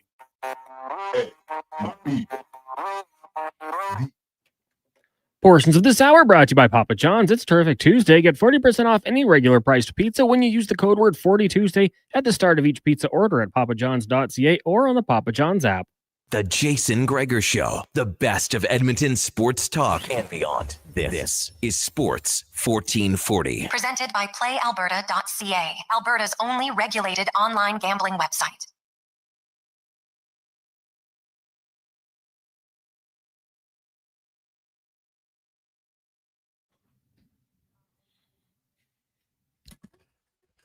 $4.50. Welcome back to the Jason Gregor Show on Sports 1440, Sports 1440.ca, Orders Nation, YouTube, Facebook, X, Instagram, as well as Sports 1440 YouTube. Thanks very much for listening and watching. We have the pregame show coming up. Orders taking on the Stars. Puck drop about 6:10-ish tonight in Dallas. It'll be Stuart Skinner versus Casey DeSmith in goal. Alec Regula will play. He returns to the lineup after missing 12 games. Played the opening 2 games and then got rocked in the second game against Vancouver and hasn't played since, but he will be back in the lineup tonight for the Edmonton Oilers. We'll find out any other lineup changes momentarily. It's fine now to get to the 5 questions brought to you by The Brick, where saving you more is what they do. Is they got some unreal pre-Black Friday pricing right now. 6% off mattresses. Also, if you're getting leather couch, you want to get the matching Love Cedar chair, 6% off at The Brick and thebrick.com. It's time for 5 questions on the Jason Gregor Show. All right, Jason, question number 1. Will the Oilers bounce back tonight? And let's throw in a bold prediction as well. Oh, God. Well, my bold prediction is the Oilers will score 2 goals, 5-on-5, which seemed like a big win. No, man. I don't have a lot of faith in the Oilers finding a way to win, but just when you think that, they'll probably win. I think it's going to be a low-scoring game. So that's what I'm going to say. I'm with you. I think that'll be just kind of a boring road game. I'm going to say 3-1 with an empty net, and Evan Bouchard scores a goal on. He just scores a goal. Let's leave it at that. Question number 2. Speaking of Evan Bouchard, we know he can play good defense. We've seen it, but we've seen lapses as well. How do you try and correct that with a player like Bouchard? Well, a lot of it's got to come from within on Bouchard. And, he talked about, hey, you got to be better. And I think I would start with Evan Bouchard. To me, has to be on a one glaring error leash. The next one, otherwise, like, what do you teach? At some point, it's like a parent who says, if you do that one more time, you're going to your room. And then the kid does, if you do that one more time, and there's no accountability. At some point, like, this is 14 games, and Bouchard's had how many games where he's had glaring errors that lead directly to goals against? How many? Like, at some point, can't you say, hey, buddy, you get a reset, 5-6 minutes? That would be the first thing I would do. I feel like, I don't know how much film does, but hey, Earth to Evan, what are you doing here? Like, what? Tell me what you're doing. And you know what? I think he really likes scoring goals and playing offensive hockey. So maybe I take something away from him. Power play, we're going to let Jake Wallman have some time on the top unit power play. See what he can do out there. That might be something I like. I'd love to see him maybe miss a shift here or two, but maybe that might be something to get him going a little bit. Question number 3. Was there a trade in the NFL that you liked the most today for their team? Well, probably the Colts trade, man. Sauce Gardner's legit good. Right? Like, his name was nowhere amongst all the NFL insiders. Now I understand why. He had just signed that huge deal with the Jets, right? Last year, $120 million. So you probably thought, hey, this guy he's under contract long-term. He's not going anywhere. So not only do I like it for the Colts, man, if you're Sauce Gardner, like, imagine the pep in his step. You're going from the Jets, who eternally suck, to the Colts now, who are one of the biggest surprises in football. And they might have the best secondary in the league now. Yeah, I mean, I'm with you. Changing lifestyle too. Hey, going from the Big Apple to Indiana, slow things down a little bit. I like that move, but I like Rashid Shaheed as well. I think that's going to be a really good move for the Seattle Seahawks. Like I said, not the biggest deal, but what you gave up for him wasn't that much. And a guy who can stretch the field in that division, giving Sam Darnold a big deep threat. I really do like that one as well. Question number 4 for you. Of the NFL season, we're about halfway through week 9, wrapped up. What has been the best story for you and the most disappointing story for you? Well, the biggest surprise, I think, would be the Colts. And not only that they're winning, like, they scored the most points in NFL history through 6 games. Like, nobody had Daniel Jones and the Colts. Now, Jonathan Taylor's had an unreal resurgence, which is wonderful to see. So they have to be my biggest positive surprise story. Biggest disappointment? That's a good question. It's got to be the Ravens. Yeah, I'll go with the Ravens. I think, when it comes to good stories, turnaround, I think the New England Patriots deserve a lot of credit. Yeah. Top in their division, obviously, with the game in hand of the Bills. But what Mike Vrabel's done, I don't think this is much of a surprise. Easier schedule, I'll give them that, but they've done the job. You can only play who's in front of you. And when it comes to disappointments, I mean, we knew it was coming, but the Cincinnati Bengals for me, like, the defense just crushing them. What they did in the offseason wasn't good enough. So the Bengals, to me, have to be a disappointment. Part of that being with the Joe Burrow injury. Final question for you. It is the late actress Doris Roberts' birthday today. Very well known for playing Ray's mom and Everybody Loves Raymond. So who are your top 3 TV moms? Go ahead. Well, I got to go with from the Brady bunch, Carol Brady, taking over the family, a lot of kids, a lot of mayhem going on there. I think Carol always did a good job. Had, help from Alice, I believe. But Jill Taylor, another one, 3 boys from Home Improvement. I always thought she did a pretty good job. And I mean, Tim was kind of he's a wild man in itself. And then number 1, it's got to be Marge Simpson. When you have to deal with Homer and Bart and still keep things going, got to give her credit. So she would be number 1 for me. There's a lot of good ones. I'll think of a few different ones. I'm going to go number 3 for me. I'm going to go with Kitty Foreman. That 70s show? Yeah. Yeah. Dealing with Red at times. She also is pretty funny. Number 2, I'm going to go with Claire Huxtable. Go way back in time. Especially what you learned afterwards on what a POS Mr. Crosby really was in real life. So I'm going to give Claire a nod. And number one for me, Cons is going to be a little bit different just because I thought she was so funny. She had some of the greatest lines, but I'm going with Sophia Petrillo. Golden Girls. Golden Girls, buddy. Yeah, she was hilarious. Picture this, Sicily, 1922. Classic line. Oh my God, she had some hilarious lines on that show. So still unfiltered. That's a good pick. Yeah. So yeah, you got to go with some different ones, but there's lots of good ones for sure over time that you could jump on board with. I'm trying to think, there's not really is there a real big mom show right now that's on? Can't really think of one. None that I watch anyway. Yeah, there's that show Working Moms, but I can't claim to ever really get into it. So no, yeah, not that I know of. Yeah. We'll see where it goes. When we come back, we get to the pregame show with Walker, Paulson, and myself here on Sports 1440. Let's get to the Con Man Sports 1440 update brought to you by Northgate Chevrolet Buick and GMC. November to remember, you can save thousands on new and pre-owned inventory right now at Northgate. Great selection, great people, northgategm.com. This is the Sports 1440 update. Game day, Oilers looking to bounce back from yesterday's loss there in Dallas, taking on the Stars. Puck drop at 6. Pre-game coverage with Walker, Gregor, Paulson, and Ferraro. Coming up next, elsewhere, you got the Sabres and the Mammoth Flyers in Montreal. The Wild host the Preds, Lightning in Colorado. Ducks taking on the Panthers, and the Jets up against the Kings in the association. Raptors taking on the Bucks. Tip-off 5:30 from Toronto. In town, the Edmonton Elks have extended national wideout Keon Julian Grant through the 2026 season. Trade deadline in the NFL. The Jets making some moves, sending cornerback Sauce Gardner to the Colts for A.D. Mitchell and 2 first-round picks. Then sending Quinton Williams to the Cowboys for first and second-round draft picks, as well as defensive tackle Ozzie Smith. And the Seattle Seahawks bringing in Rashid Shaheed from the same for 4th and 5th round selections in the upcoming draft. 2 games in the AJ tonight. Grand Prairie in Calgary. Jim Heller hosting Fort Mac. Both those games starting at 7. Coming up next, pre-game coverage here on Sports 1440. I'm Connor Halley. This has been a Sports 1440 update. Sports 1440 in